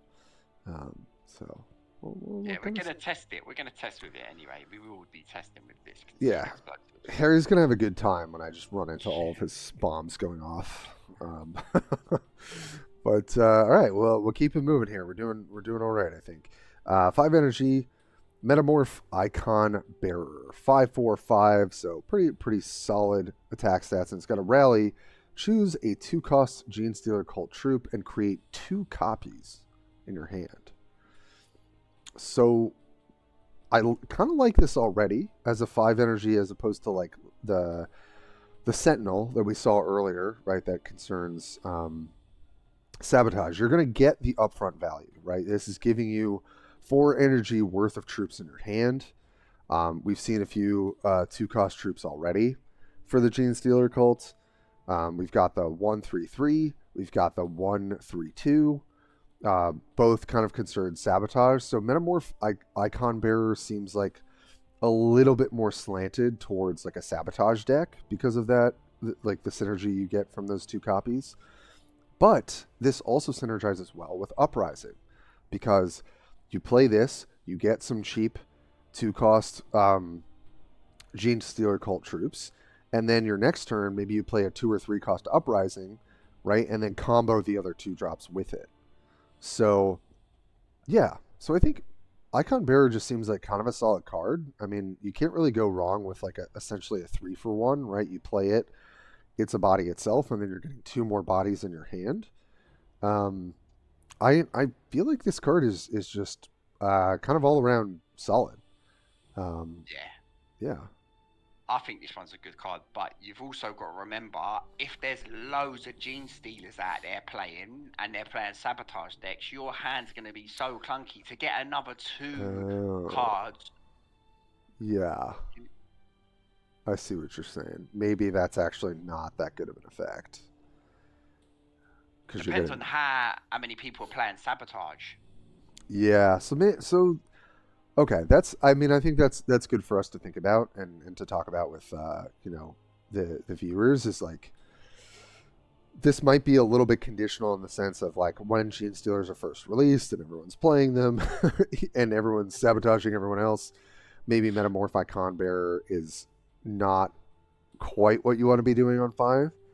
But I think once the meta potentially settles, when people are, I don't know, I guess moving on to other stuff, or what's great about this card is the new rank system, right? So you can't really just stay with one faction. Obviously, a lot of people are going to play Genestealers as soon as they're out today, but as things maybe even out a little bit, Metamorph Icon Bearer just from a card evaluation standpoint seems great.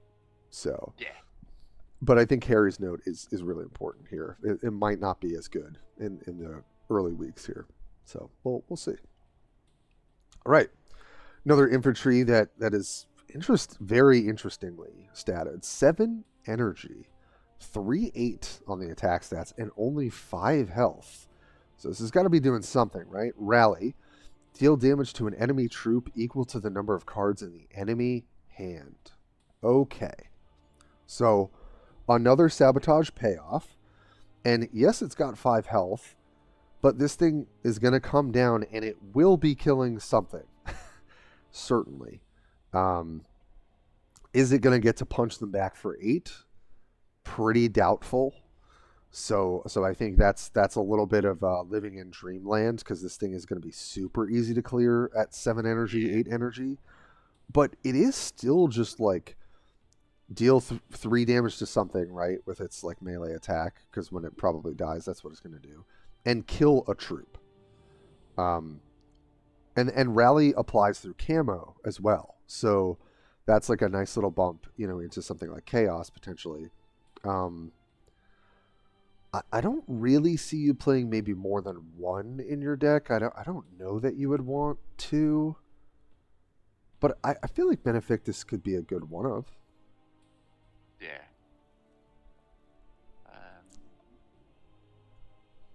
How many cards are you allowed in your hand? 10. 10 is the max. Yeah.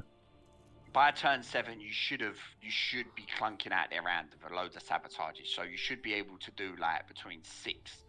I would say 8 4 damage. 4 to 8. Yeah. 4 to I 8. think most decks are having like 3 to 4 cards by that point. On the low end, and then definitely on the high end, you could see as many as 6 or 7 or 8. So this will also get a bump in specific matchups. I hate the 5 health though. It's like really, really abysmal for a 7 drop. But it's got a pretty powerful effect coming into play to kind of keep you getting into the late game. Like Benefactus is the card that helps you deal with a huge threat that then allows you to get to the 10 energy card a couple turns later. So I think Benefactus would be like a nice one of. Maybe it's good enough for 2. I'm not quite sure, but yeah, we'll have to test for this one. Yeah, we'll keep an eye on this guy who has like some crazy brain crap happening. I don't know what's going on there. All right, we've got another Day of Ascension here, and this is a 1 energy stratagem. It's very cheap. Return up to 5 friendly troops that died this game to your deck, and lower their cost by 3. I don't think we've really seen an effect like this before to fill your deck. Or no. We have a couple cards. They just don't really see play. For the Ultramarines, I think they have one that allows you to add something that died to your deck and then draw a card. But this is return up to 5 friendly troops and lower their cost by 3. So you're putting 5 cards into your deck. It's 1 energy to do that. I don't think I would play 2 of this in my deck unless I'm like really comboing somehow to draw a bunch of cards all the time. Because you really need card draw to make a card like this better. I think 1 of these. Yeah, but lowering their cost by 3 is pretty massive in terms of the discount. Remember, on turn 10, you're drawing 2. Boom, boom, boom, boom. 2, 2. Oh, that yes, this is like an overtime card, kind of. Yeah. Huh. Yeah, I'd be surprised. Like yeah, like you said, Harry, probably one. This is a card One I in every deck. One yeah in every deck. Because I'm. this is like, yeah. Hmm. Yeah, I'm gonna keep my eye on this card. I feel like this is a card that's either gonna be like very mediocre or very very strong. My guess is more on the mediocre side, but this if you're able to optimize your deck or like have enough card advantage to make this essentially just cheapen a bunch of cards in your deck for uprising, for sabotage, I mean for ambush as well. Um, yeah, it's pretty wild. We haven't really seen something that does this kind of thing, so we'll see how Day of Ascension goes. Yeah, the art's great too. It's kind of like a tapestry or sort of like I don't know. It's very very interesting art detail. Sweet. That is Day of Ascension. I think we're wrapping up the rares here pretty soon. I can't believe we're just doing commons and rares. Jesus. All right, I still got some coffee though. We're doing all right. Yeah, Harry, you hanging in there? Okay. yeah. Okay. Yeah. Good. We got to check in. Okay. Well, here is another 2-drop Genestealer Cults. Very very important, right? Because we've seen so many cards that reference a 2-cost Genestealer.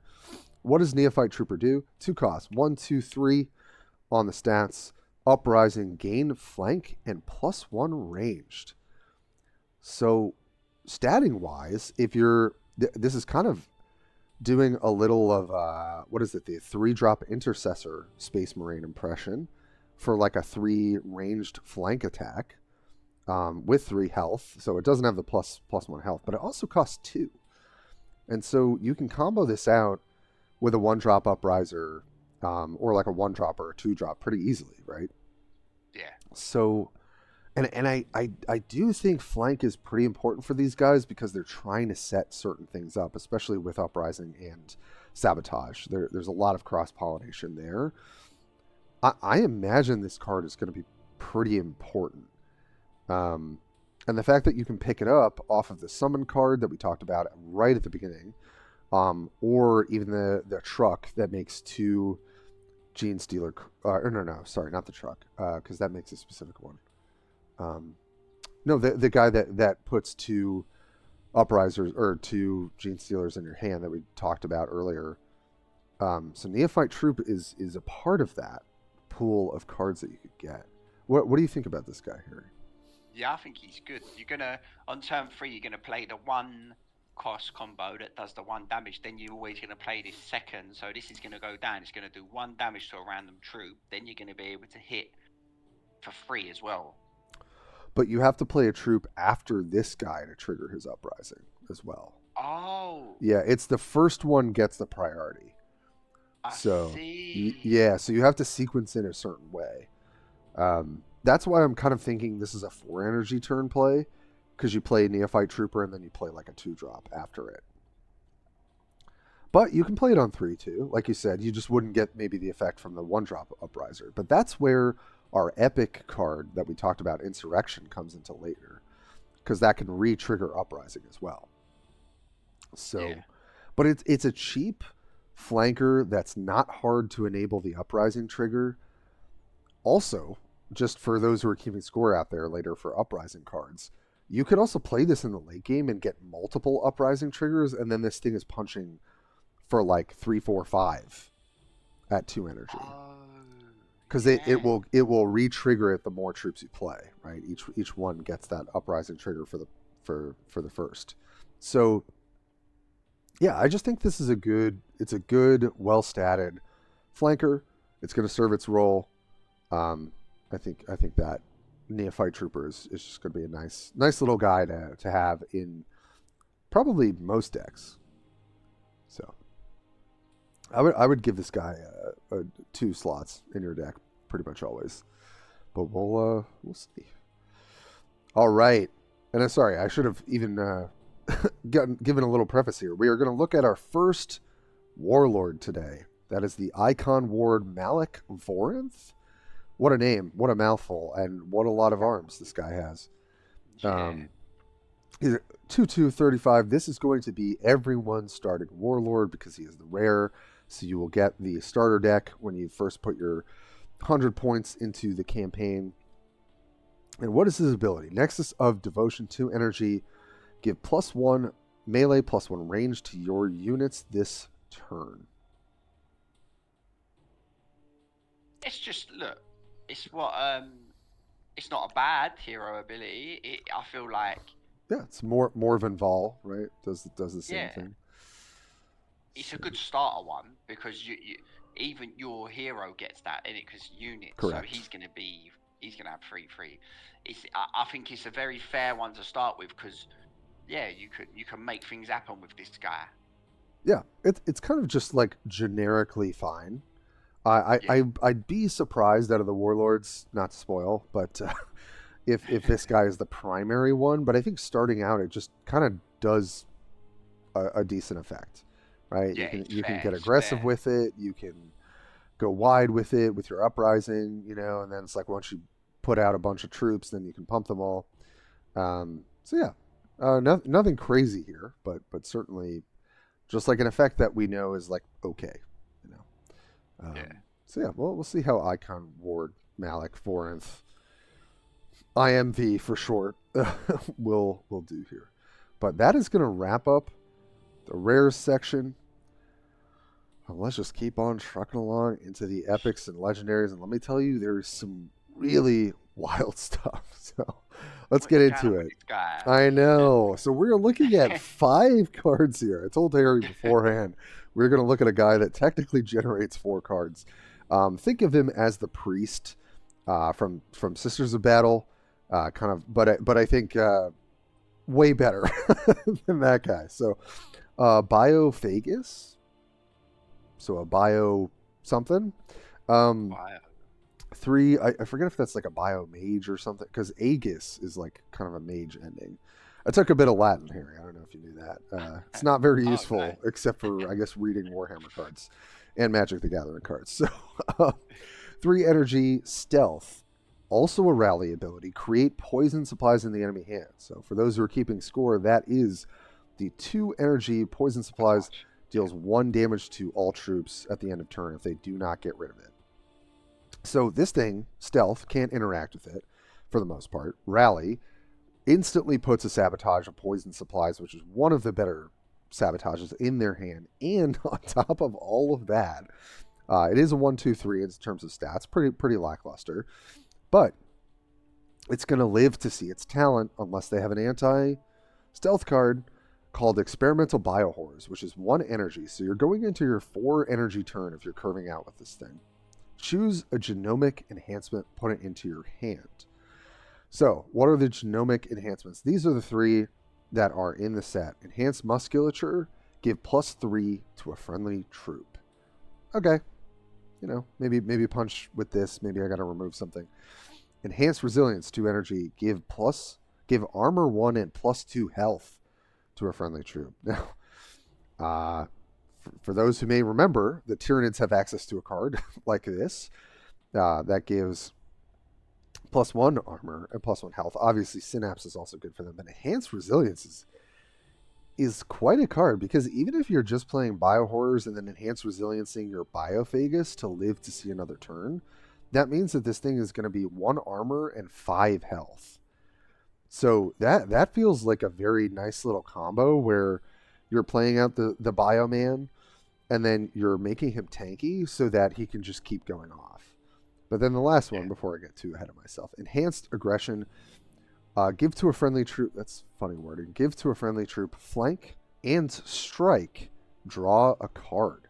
So remember how earlier I had said maybe if we could give that Goliath truck or something flank, that might be nice. This is actually a way to do that. Although you have to pay 3 energy total to do that, and your bio mage has to live. So, but really dynamic stuff, right? You can buff up something to punch hard, you can make something tanky, or you can get something, a flank for your following turn, and if it lives, you get to draw a card.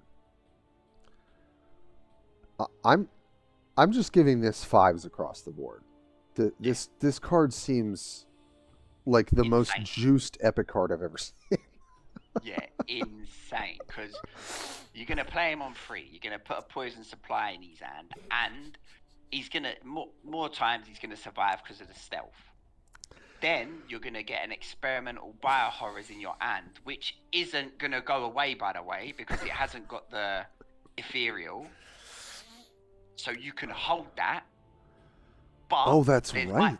Yes. there might be a turn where you just got 1 energy and you could just throw this out and get the flank one for 2. That way you haven't got to pay 3 to get flank on a unit. You can just hold the flank card until boom. That's it goes 7. into So on turn 9 you can bang flank on that 7 drop. Jesus. I mean, it's like this card is a veritable like toolbox by itself. Like I mean, Maybe going it should have been a legendary. I mean, if this were legendary, I wouldn't look at it sideways. This is like basically at the same power level as Galaron's champion, if not better. Like people have talked about power creep in this set.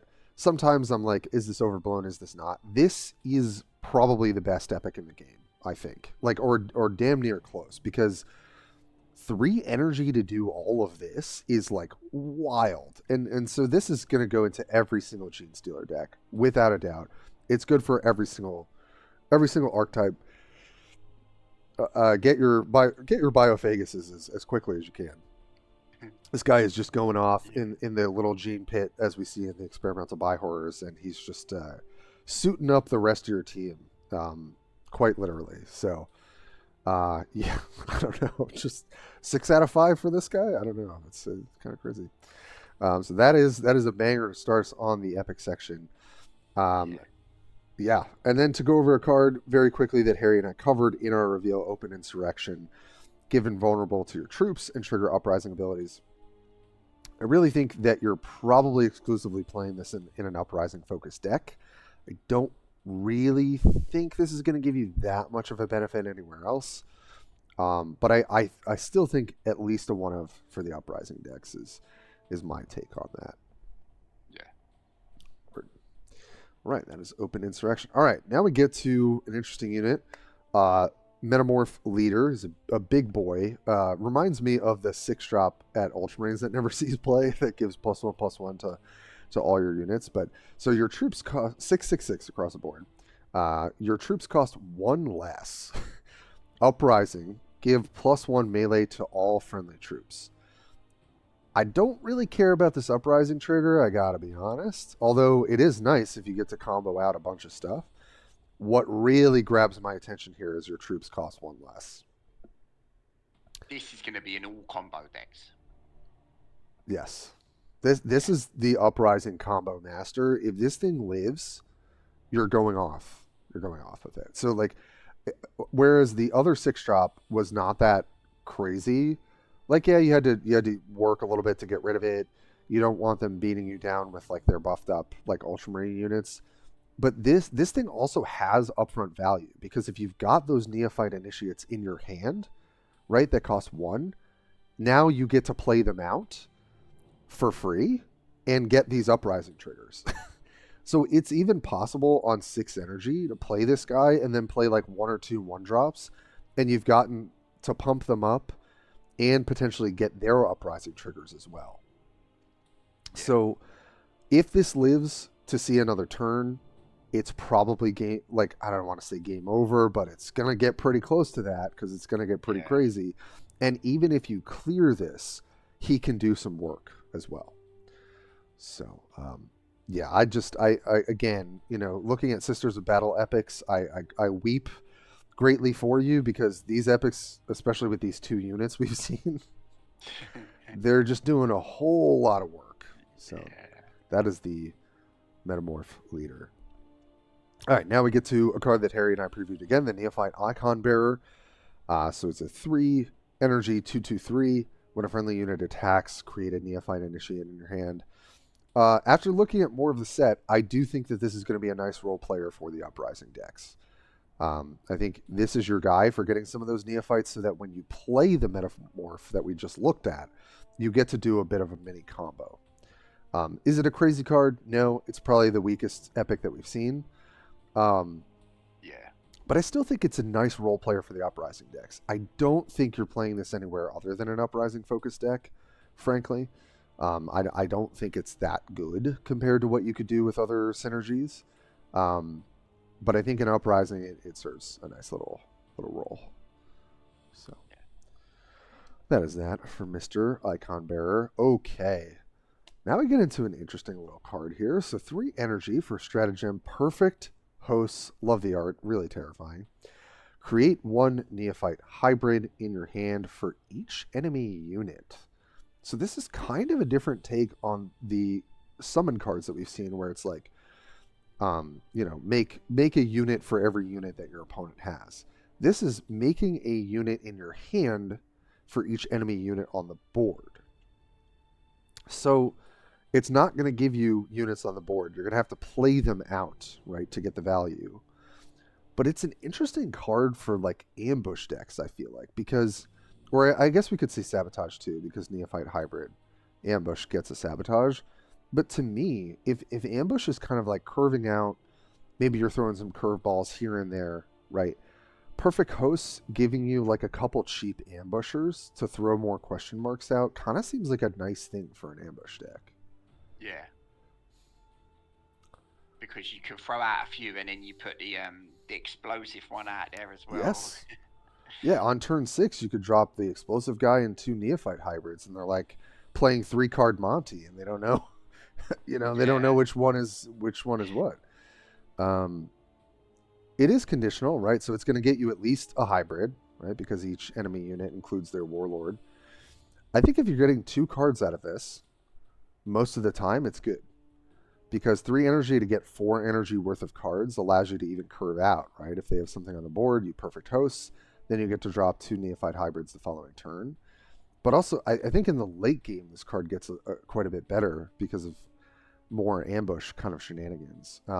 I don't know if you want more than one of this card, to be honest, because it could be not good enough. But I think a 1 of Perfect Hosts might be kind of nice for both. Actually, all 3 decks, I think, would like this, because getting cheap 2-drops for Uprising is good, too. So maybe it's a 2 of. I'd go with a 1 of. Probably in my deck building immediately, but yeah, very, very interesting take on summoning. Test with that, we'll test with that one. We will test. All right, and then we got Mr. Uprising Payoff himself, Keller Morph. We got some rules text up here just to kind of remind people how the Uprising works, so feel free to take a look at that. But we already reviewed this. Big stats. Got Sniper. It's like full on Texas shootout, shooting up their entire board. With their auto stubs here. I think Keller Morph is still probably at least a 1 of in the Uprising decks. It is just one of the best ways to swing the game in your favor and close out the game as well. So I just have to imagine this guy's going to see play. I'm still curious about how the RNG works and all of that sort of stuff with the Uprising trigger. But I have to think this guy is what you're trying to do when you're playing Uprising.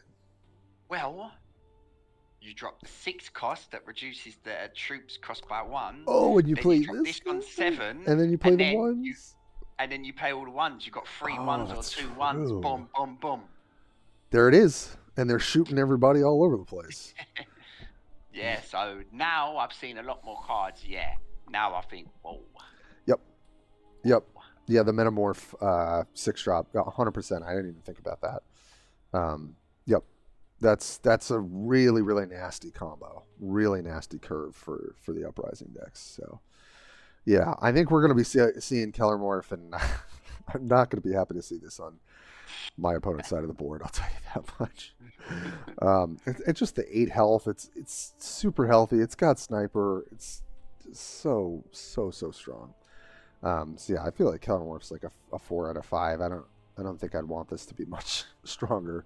Maybe a 5 out of 5. So That is that. All right, moving on. We've got Clamavus. I keep wanting to say Clavamus. That's not what this card's name is. I don't know why I want to say that. Clamavus. Sure, there's some lore there. 5 energy, 4/3/5. So when we think about this kind of stat line, it's a little lackluster. We'd want to see this more on a 4 energy card. But what does he do? Rally, stun an enemy. So we've seen quite a bit of stun and concussive. It's clear that this sort of faction really wants to go into the later game, and Clamavus is going to help you do that. And what else does he do? He's got a talent, Vox Hacker, over here, which is really just kind of creepy art. 1 energy, choose a sabotage, add it to the enemy hand. So I would say probably a staple in the sabotage decks. I mean, stun up front is great. We've seen that on the 4-drop coming out of the Necrons, I believe, the 4/5 that stuns. And then this has an ability tacked onto it that is very relevant and very cheap, I might add. So, again, another epic that, although the stats are technically a little under where we'd expect, it's got a full other card that is cheaply doing exactly what you want to be doing for a sabotage deck, tacked onto it. So, yeah, when you play this card in an empty board and stun their warlord, and you're like, you're probably not going to clear this, that's going to be a really good feeling, I would say. Yeah. But I don't know if I'd waste it on a warlord. It would have to. No, that's true. No, you'd want to stun something that you want to get your bang for your buck for sure. And also, when you're stunning things, it's bringing you closer to that turn 10 when you can drop that boom, that big one. Yep. Absolutely. It's another kind of glue card that kind of helps you weather the early and mid game to get to the late game. Yeah. While also giving you an extra sabotage if it sees the light of day. So, I just think everyone's going to mostly, I think, I shouldn't say everyone. I think Uprising and Sabotage benefit most from this card. Ambush, if it's a little bit more aggressively slanted. Stun is still a decent effect. It's also giving you a little bit of card advantage if you're trying to curve out. So I do imagine Clamavus kind of making the cut for most Genestealer lists out there. So that is him and his Vox Hacker. All right, another courtesy of King Aquaban's reveals here with a lovely background. And just one of the creepier things I've ever seen. This is like a Shakespeare play in my nightmare, as he gives the soliloquy here. 1 energy, Genestealer Familiar. 1/0/1. So everyone's like, what the heck is this card doing? Adjacent units get +1 melee, and it's got a rally effect. Give flank to a friendly infantry. Ooh. So this is going to buff up the card that you play. Or a card that you've played, and then you play this, you give it flank, you give it +1 melee, you're giving +1 melee, like a little anthem effect to maybe your warlord as well, to punch for 3. So it's like a little aggressively slanted, but I just think Genestealer Familiar is going to be a pretty excellent card, because like I said, there is a bit of flank here and there. It does require some setup from a card like this, but it's 1 energy, which is super cheap, and giving a nice little flank +1 melee. I mean, I don't know. This card seems great to me. What do you think, Henry? Yeah, I think this is a good card as well. I really think this is a good card.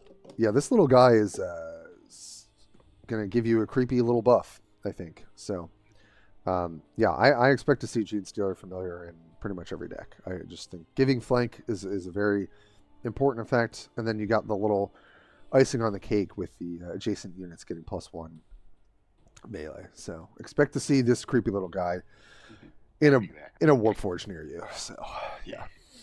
All right, moving along. This card I am hoping will not be good, I'll say. 6 energy, Rampant Infestation. Your troops cost 3 less this turn.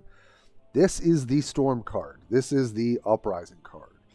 To me, I guess it could be a decent ambush card, potentially. So 6 energy to knock everything down to 3 less in your hand. To me, it reads like an Uprising card because you pay 6 energy, and then you're playing like your 1s, 2s, and 3s, right, for Uprising. I don't know if we've seen a ton of 3-drop Uprisers, actually, but I don't know. I mean, if you're able to like reliably play 3 to 4 units when you do this, and they've got uprising triggers, I think this card is pulling its weight. Um, Yeah. I'm 6 is quite steep, but also like if you just get to if this card reliably lets you basically combo off with uprising on 6 energy, this card is probably pretty good. I think this one, the proof is going to be in the pudding, as they say. I think I want to Yeah. see. Yeah, we're gonna have to test this guy, but I would say kind of keep your eye on this card. I think it could be very scary, depending on how you construct your deck. Um, because I think between the Metamorph on 6 and this card on 6, it really starts to enable some degenerate stuff from Uprising. So, 100%.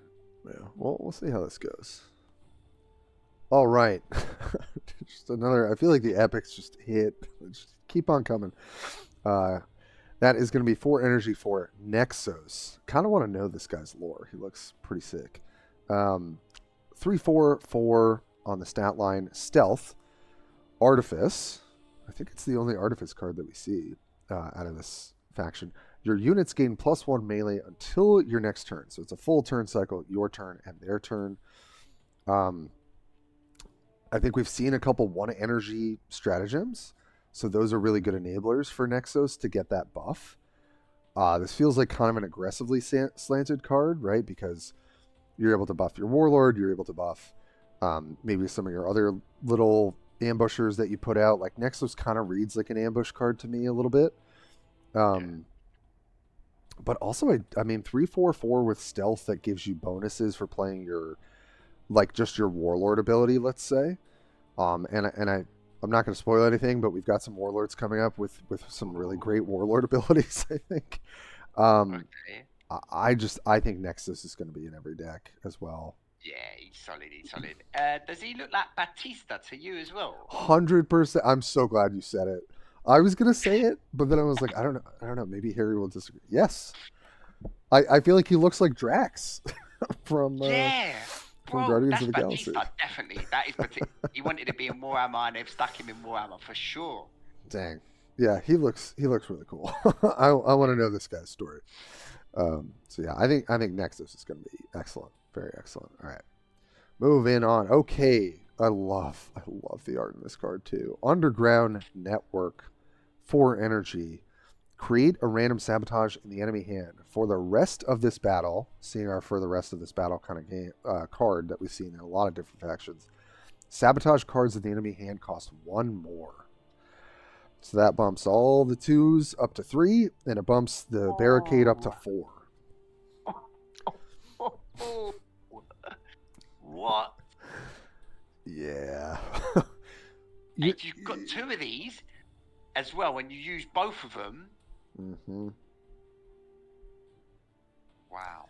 I mean, this is doing it for the sabotage. You go sabotage turn 1, sabotage turn 2, underground network on 4 energy, and then keep going off. I mean, I think this is it's well. If this costs 5, it would be a little worse. The fact that it costs 4, I think, is about what you would be willing to pay for an effect like this, because it's not affecting the board at all. It's just affecting the sabotage synergies, but it's for the rest of the game. If sabotage is the real deal, if you're able to live and see the power of all of your sabotaging network here, I feel like Underground Network is doing what it's supposed to do. So one thing I'm going to say, sabotage is going to be a real problem for the game. Yeah, why do you think that, Harry? Like, it's going to be a real problem. I know for sure. Do you know what I'm saying? I tend to agree with you. Yeah. Like, so sabotage is definitely going to need nothing. Yeah. I think the first card that could see a nerf might actually be this. Like, if sabotage works, if it's too efficient to do the thing, and you're not really getting punished by aggro decks as much as like you need to, then they're gonna have to slow it down. And probably slowing it down would mean like underground networks cost 5, cost 6. Out the gate, this is like probably where this should be in terms of power level. But if the accumulation of sabotage, of flankers, of drawing the game out accumulates to the fact that like underground network is like just pouring gallons of salt on an open wound, then they're going to have to adjust it for sure. So underground network, they're making their networks. They're popping up everywhere. It's looking kind of scary. Not gonna lie. Okay, we're gonna wrap up the epic section, which has been quite the banger, with Magus Uthril Nos. 2/2/35. Brew Prophet 2 energy. Ability, choose a Genestealer Cults troop and add it to your hand. Lower its cost by 1. Now, my big question for this guy, and this is something I talked about when I started this game. When it says choose a Genestealer Cult troop, my understanding is that is from the game. It's not from your deck. Because I think it would say that if it said choose from your deck.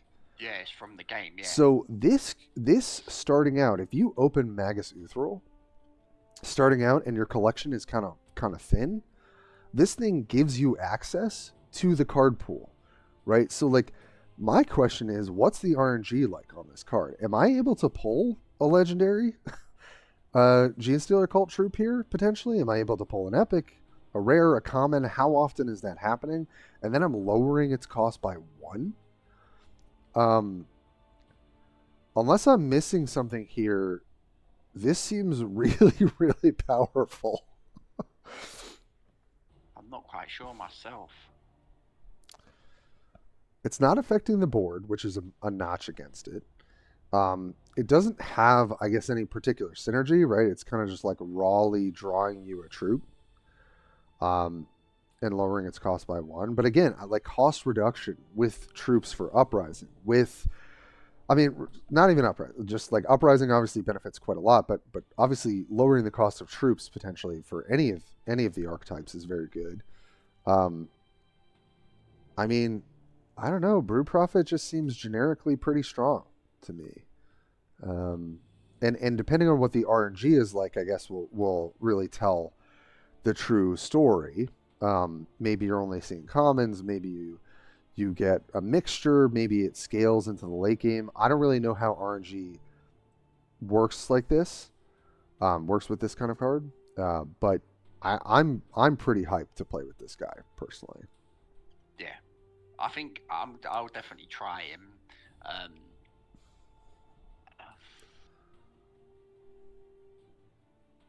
think I prefer, for my style of game, the first guy. The first guy. Gotcha. Yeah, I could see but that. That's not saying that's not me not saying that this guy's not going to be strong. This guy's going to be strong, but I just don't want to flood my hand with troops, even if they do cost 1 less. You know? Yeah. I mean, and you might be right about that. Maybe Brood Prophet is not. It's not doing what you need to be doing. It's certainly possible. So on paper, I think this guy is going to be pretty solid. But we'll see. We'll definitely see. So that's to close out our epic section.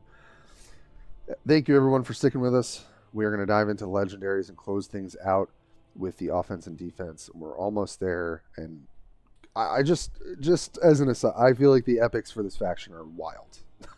I think they're so strong. So look forward to playing with all of it very soon. All right, let's start wrapping things up. We've got 6 energy. This was revealed. The Reductus Saboteur with his lasgun and I guess a radio or some bomb detonator or something. 3, 5, 6 on the stat line. Decent. Stealth. Always good. Blast 4. This guy's blasting up a storm. And then he also has Artifice too. Deploy a concealed explosives. So he gets you the little ambush guy. Now, they're going to know what ambusher it probably is, at least if you have no other ambush on the battlefield necessarily. But you can run this in ambush. You can run this in, a deck that the benefits from Artifice and probably get a decent bit of value. And the fact that it's a stealth with blast 4, right? Like you're almost able to guarantee that you're going to kind of blow up their entire board even before you're using your artifice to get more explosives. I don't know. Stealth and blast 4 is a pretty nice combo already, and then you just get icing on the cake with the artifice trigger. Yeah. Are you not feeling this guy, Harry? What do you think? I think he's good. Yeah. Okay. I think he's good. Sure. Yeah, I think he's good. Now, you kind of know what he's doing.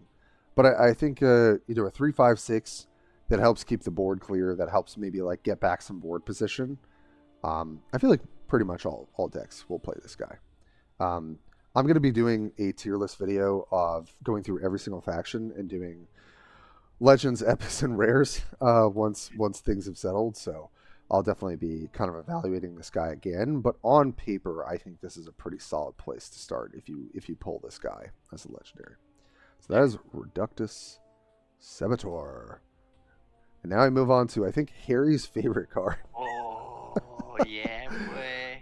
Telepathic Domination for 8 energy. What are we getting? Take control of an enemy troop this turn and give it fast. We've only seen fast on one card, which is the 3-drop flanker that can get fast if you have nothing on the board for the orcs. This is the second card we've seen with fast. So you are taking their best troop, and then you are either trading their best troop into their other troop, or better yet, using their best troop to bash their face in. Yes. Yes. It is only for the turn, right? So there is this condition of like, maybe you can close out the game with it, or I think a lot of the use case would be like maybe they've got 2 troops on the board and you make their 2 best troops kill each other, something like that.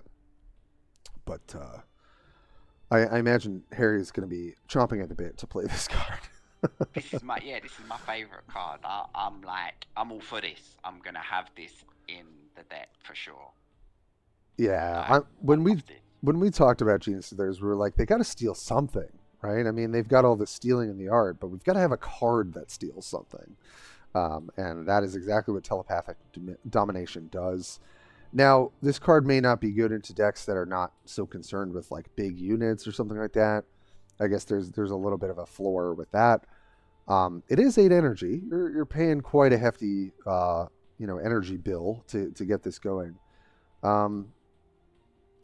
Does it go in every deck is kind of the question I'm asking myself. I think so. I mean, if 8 energy long strike was always just that good, this is certainly not a long strike, but like it can get pretty close in a lot of scenarios, but also it's got the fact that you can give it fast and hit the warlord in the face with the unit. I just have to imagine this card is very strong. So it's maybe not going to be good in an aggro meta necessarily, but I feel like in the meta currently it's good. So Telepathic Domination, watch out because they're taking your troops. It's pretty scary. All right. We have our 3 energy legendary, which I was very interested to see because they printed quite a few 3 energy ones, and it seems like they're keeping a pretty similar stat line. So 3 energy, 4/3/4, neophyte leader. Love the pickaxe and the pistol. He looks so cool. Amazing. Uprising, give +1 melee, +1 range to all friendly troops. So, pretty efficient body. Obviously going to be more slated for an Uprising deck. And he's a nicely statted 3-drop that isn't that hard to enable Uprising. It's nice that it gives it to all troops, right? Not just this one. So you can, on 4 energy, you play this guy, you play the 1-drop. 5 energy, you play this guy, play a 2-drop. They're both getting the benefit. And I could see if you're like, this guy is the reason that 6 energy epic that reduces cost by 3 could be insane, right? Because if you on 6 energy pop out Neophyte Leader and then a bunch of other stuff, you've just created a board of like 3, 4, 5 power cards very easily, because this is just giving everything that. It is troops. It's not giving it to your warlord, obviously. That would probably be way too busted. But yeah, I mean, I'm in for this card in Uprising. It's so if we're looking at like what legendary cards do I want to craft first, this probably isn't my number one because it's really an Uprising legendary. Yeah. So unless you're doing the Uprising thing, you don't want to craft this with a wild card or whatever. But if you're doing Uprising, you want this card. No, 100%. This is a good uprising card, I reckon. Yep, Neophyte Leader doing the squad justice here, I think. All right, now we move on to Living Icon 3 Energy Stratagem. Your Warlord gains Strike. Draw a random troop from your deck. So, we looked at that nice little 1 energy card that gets back 5 troops, puts them in your deck, and makes them cost 3 less. And then we also have Living Icon that gives your Warlord, because your Warlord's going to stick around for most of the game until until he's dead, I guess, to draw a random troop from your deck when it attacks. Oh, yeah, and this is persistent through the whole game, yeah. Yes. So every time you strike. You're one drawing a troop. troop out of your deck. Yeah. And now, so it makes sense, right? We haven't seen why we would care about putting troops in our deck rather than putting troops in our hand. And we've seen a couple effects like that. But now we literally have a direct and cheap payoff where I could just nab some of those cards that are reduced by 3 out of my deck and into my hand with Living Icon. So let's talk about, so obviously it has synergy with those particular cards, but on raw power level, how do we like this card, Harry? Yeah. I'll have to play with this one because I'm not too sure. But Yeah. I think it could be good with that 1 cost, though. It's definitely good with that 1 cost. And I think those cards combined can make a nice Uprising Sabotage synergy. But also for ambush decks, if you're curving out and playing your units out, also you want to be drawing more units. So Living Icon kind of works with that as well. The fact that you just get to play it and draw a troop from your deck after attacking with your Warlord is just like absolute upfront value, and then it accumulates throughout the rest of the game. My feeling is that this is very strong. I could be wrong. Maybe because it's not necessarily affecting the board, and maybe you need some synergy to buff up this effect. I just it is weak, I guess, into sabotage because you're going to be clogging your hand. I guess that's one kind of thing to note. But like drawing a troop every single turn, as long as you've got enough troops in your deck, I feel like Living Icon is pulling its weight. So is this something I would recommend people craft right off the bat? I'm not sure. I think we'll, like Harry said, we'll have to kind of see. So that is Living Icon. All right, we are going to get into what is a cool. This guy looks like a regular human to me, but I guess no, he is probably a Genestealer. It's funny with the art, but I love it. Yeah, it just looks like a generic sniper. But so that's 5 energy for Sanctus. Kind of interested to know his story. 3, 6, 5 with sniper. We're gonna see that huge range stat. And ambush, destroy a random enemy troop.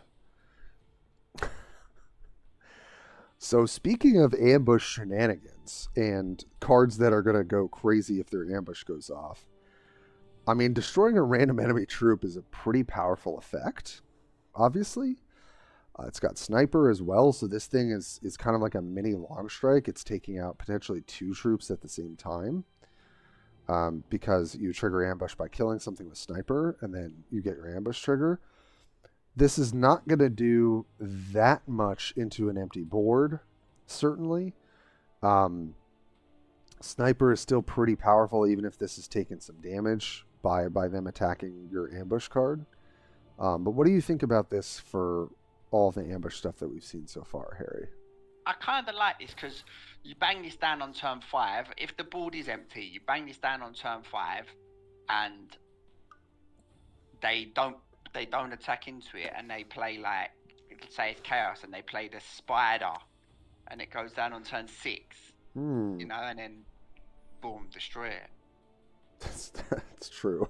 That is, yeah. You like hit their warlord for 6 and then kill their spider. Yeah, I mean, generically, it seems very powerful. I'm sure there are some cases where it's like not as good, and obviously, if you can unveil it so it's not getting ambushed, like that's pretty powerful.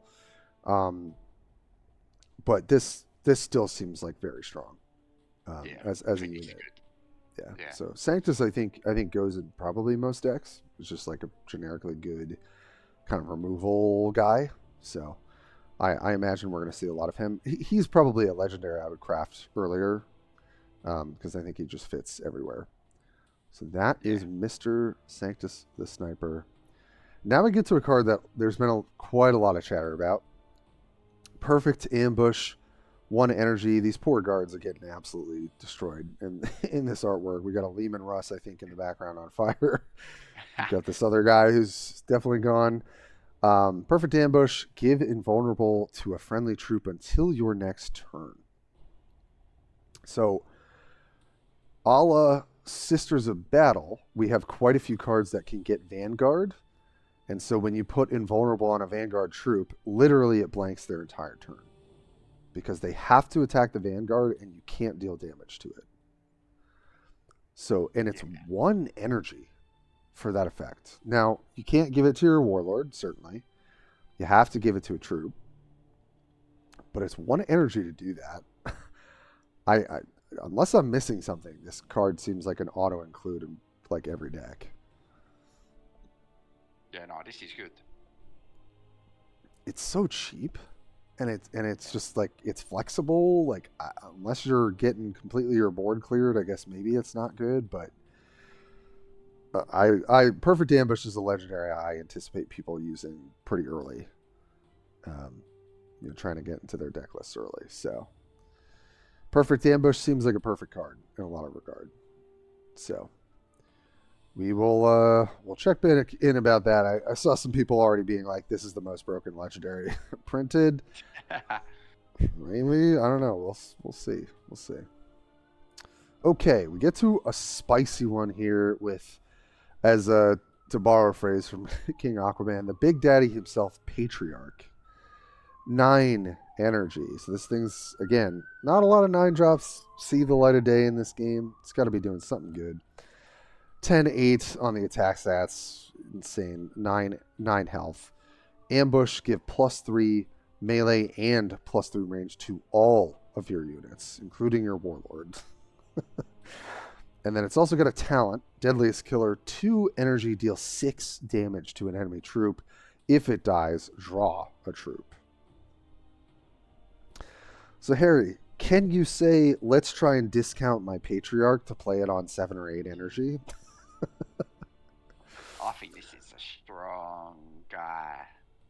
If you're able to get this, so with the Metamorph, it discounts by 1. So potentially you could play this on 8 energy.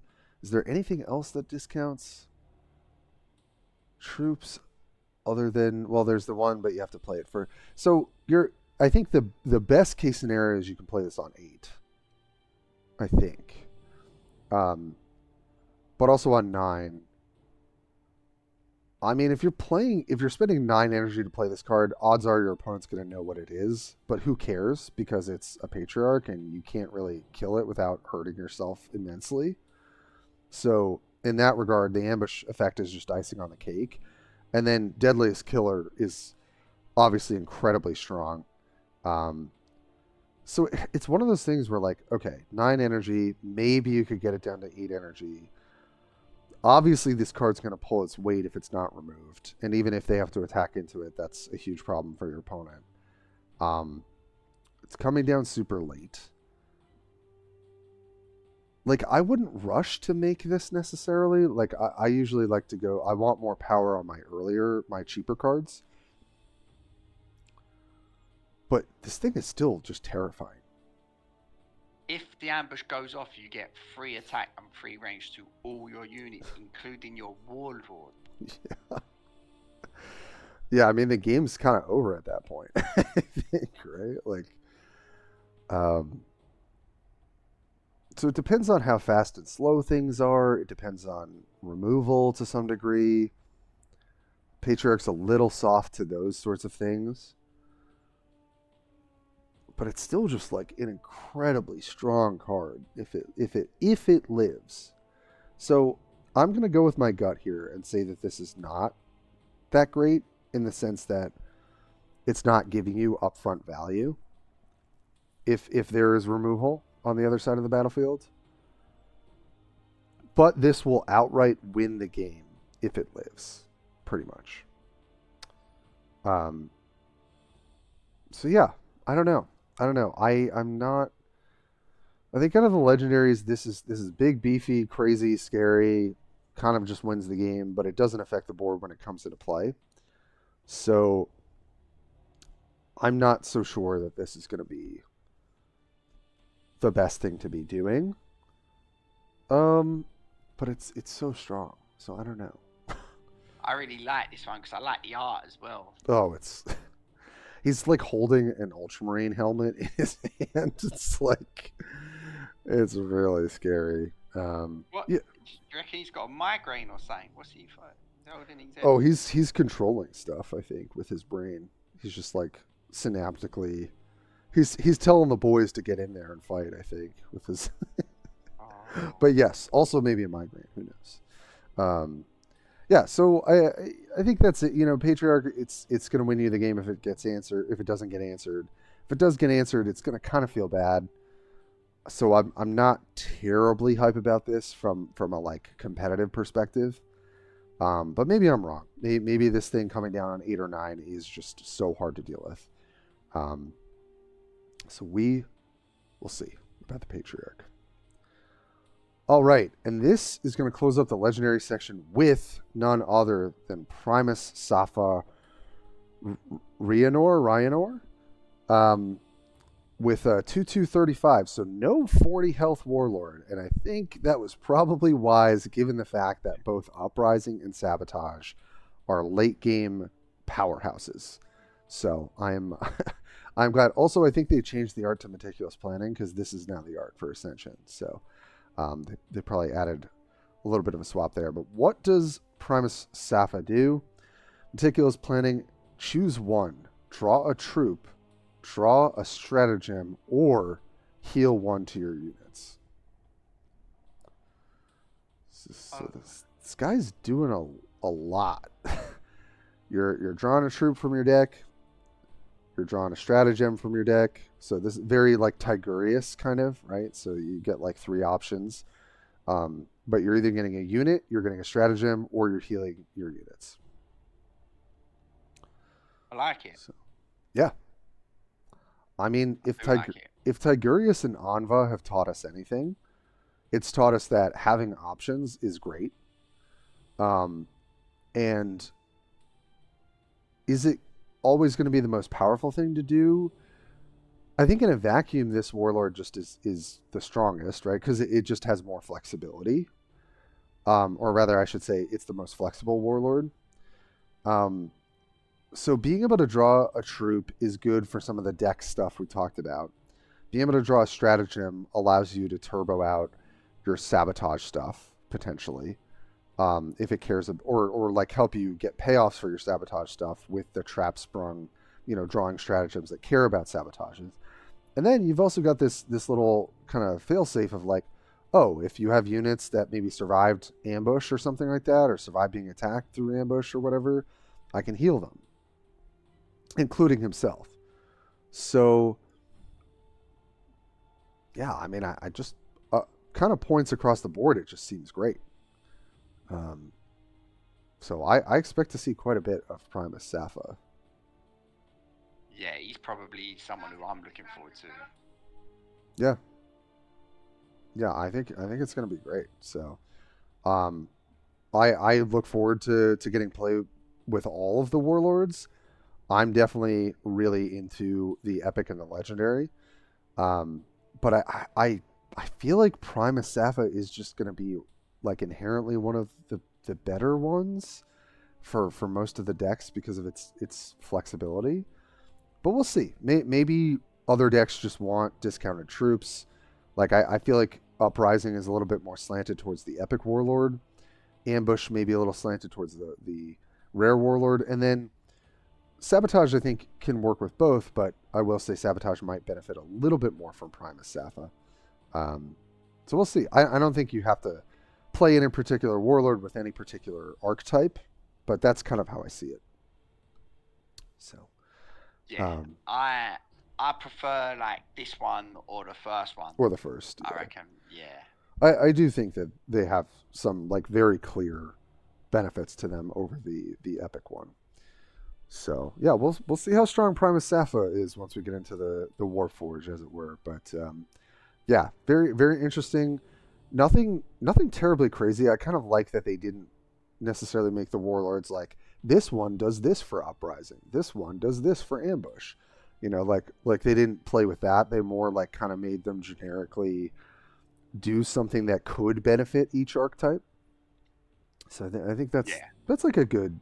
I think that was a good rule of thumb for the design, and not having a 40 health warlord, I think was very wise of them. So that is it for legendaries. That is it for the warlords as well. I guess until they get a reinforcement. So we are going to move on. So wrapping this thing up. I appreciate everyone sticking through it, as well as my co-host Harry here.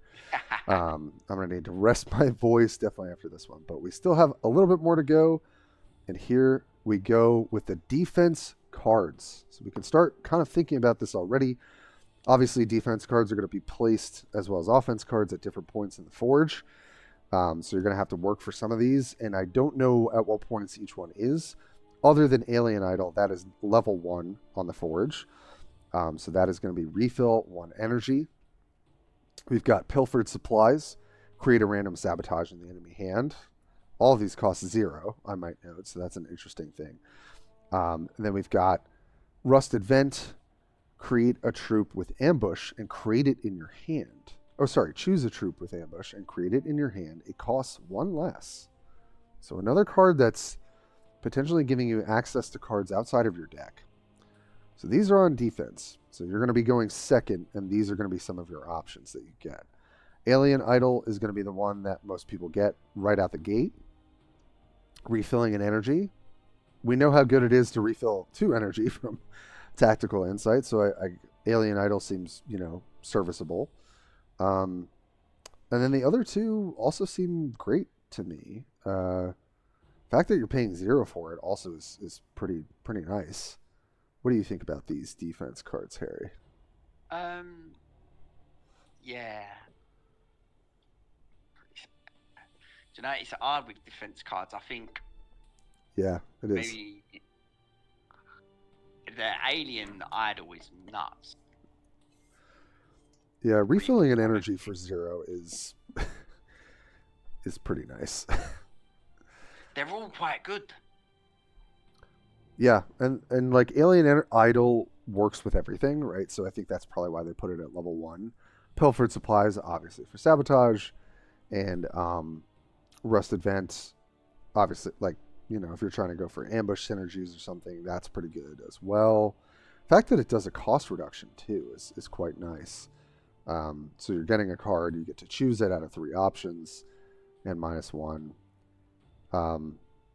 Yeah, I mean they all serve a role. They all do kind of what you want to be doing on defense for the most part. So I feel like nothing to see here. Nothing overpowered, I don't think, which is good. Don't want overpowered defense or offense cards. That's not their point. But they give you a little bump, a little edge for kind of catching back up for not going first. So that will be interesting to see how they play. So overall, I feel like they're good. I feel like they're not overpowered. That's kind of where I'm at with those. Now we move on to offense cards. We got Mining Tremors.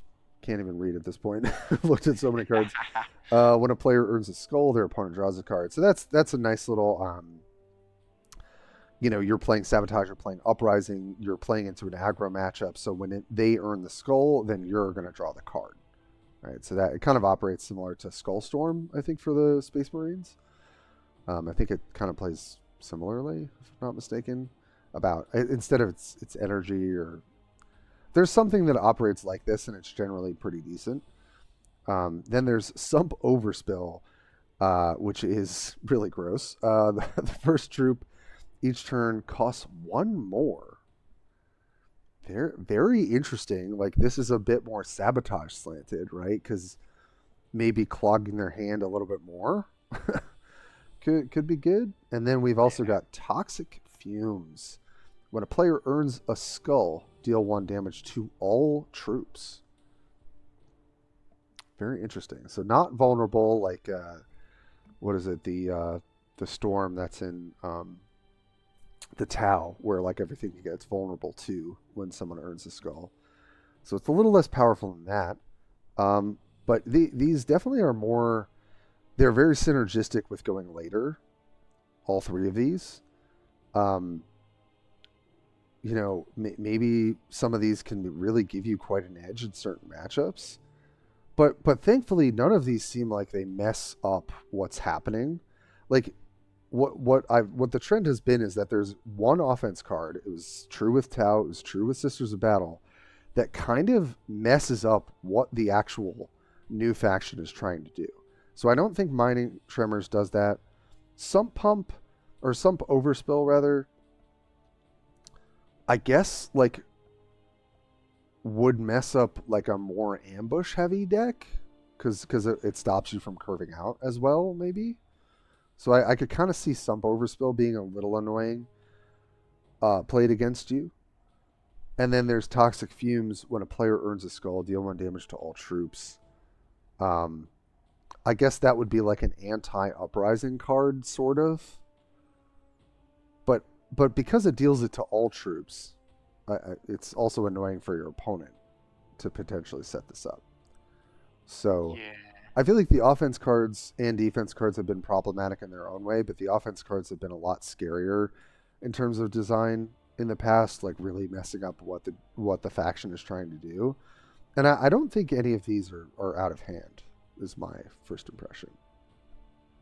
I rarely use offensive cards anyway. Like, it's very rare I'll click an offensive card, you know. Gotcha. Yeah. I will in certain matchups. Sometimes it feels like it works out, sometimes it doesn't. But like, these all seem fine. They don't seem game breaking, they don't seem game warping. Yeah, I'm kind of happy that we're just seeing like a little bit of an extra thing to maybe consider in a matchup when someone's playing offense into the Genestealer Cult. But none of them seem like they're inherently like insanely good. So, yeah. Well, folks, that is going to be pretty much it. We do have one special card to evaluate, which I don't know if Harry has seen. And it is not in this set. But it was requested by King Aquaman, and I feel like it's just a great way to wrap up. So, we got to take a look at Aqua Genestealer Patriarch.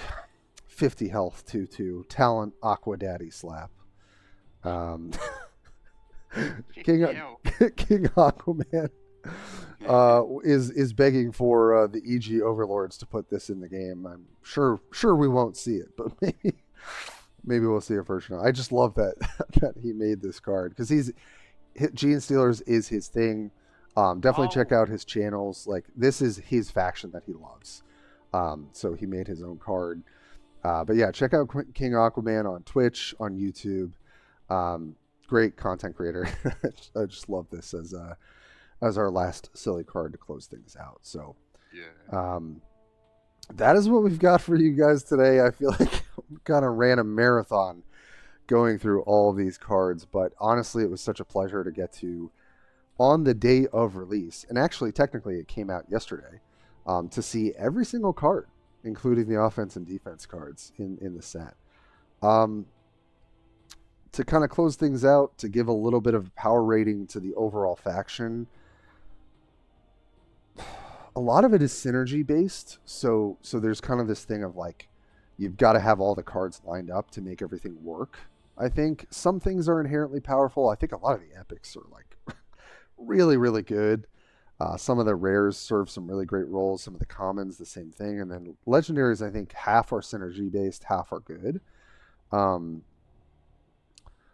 But I think the power level, It's always hard to do this, but if I'm rating it out of 10, I feel like we're probably closer to like a 7 or an 8 out of 10. It doesn't feel like a Sisters of Battle release where you can tell what the faction's trying to do, but is it going to function? I feel like Sabotage is going to function. Uprising and Ambush are all pretty well supported. But if you could give it a power rating, Harry, what do you think we're looking at here?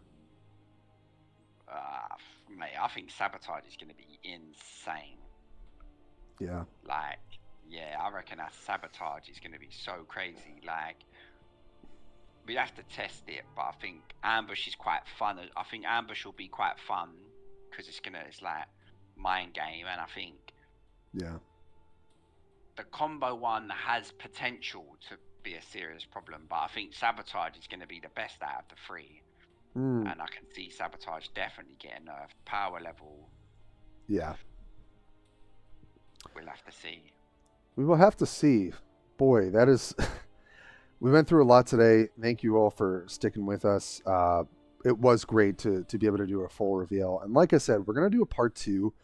Thankfully I've got a little bit of time on my hands, and Harry's been gracious to always work with my schedule here. And so I think we're going to get a part 2 episode where we bring on a guest. I'm not going to say who yet. And we're going to give a crack, I think, at early deck building and kind of theory crafting, and really talking out what our week 1 impressions are. So I can't guarantee it, but I think we're going to be able to get you guys an episode maybe at the end of next week, after we've got a week of getting our hands on these cards and really seeing their power level. So we're going to, I think moving forward, when we can, we're going to try and do like sort of a bonus episode for especially the new faction releases, to really say like, okay, we gave first impressions, we went through all the cards and evaluated them. Where are we at now? Just to add a little bit of spice to the episodes. But I would definitely pass it over to my co-host Harry here, but it's been a pleasure as always. I'm really excited for this faction. It's doing stuff that we just haven't seen before. It's doing some potentially very degenerate stuff, which I don't know, may be good / bad for the game. I don't know. But I think, what do you got to say to close this out today, Harry? What are your thoughts? Thanks everyone for watching, because it's been a very long one, ain't it? That's for sure. Yeah, I think I can't wait to get some of these cards. Like, I genuinely can't wait to get some of these cards, because yeah, I think like Sabotage is just, it's going to be so fun, but it's also going to be so unfun for the person who's getting sabotaged on. So I definitely know they're going to change Sabotage a little bit, because it's like, you don't want it to be unfun, you know?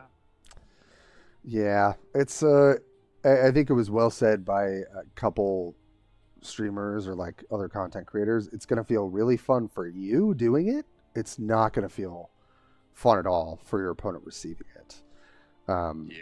Yeah. So like that mechanic, I think Harry's right. Keep our eyes out on it. But that's what we got for you today, folks. Thanks so much for sticking with us. Thank you, Harry, as always. For I know we were 10 cards in. You were like, Tim, I gotta go. Let's play some Genestealers. So thank you for sticking around for the whole thing. And hopefully this is fun for everyone to get to see the whole set. And for us to get into that. So other than that, thank you so much for being here. Cheers. And watch out for those Genestealers. They're coming for everything you own and everyone you know. And we will catch you guys in the next one.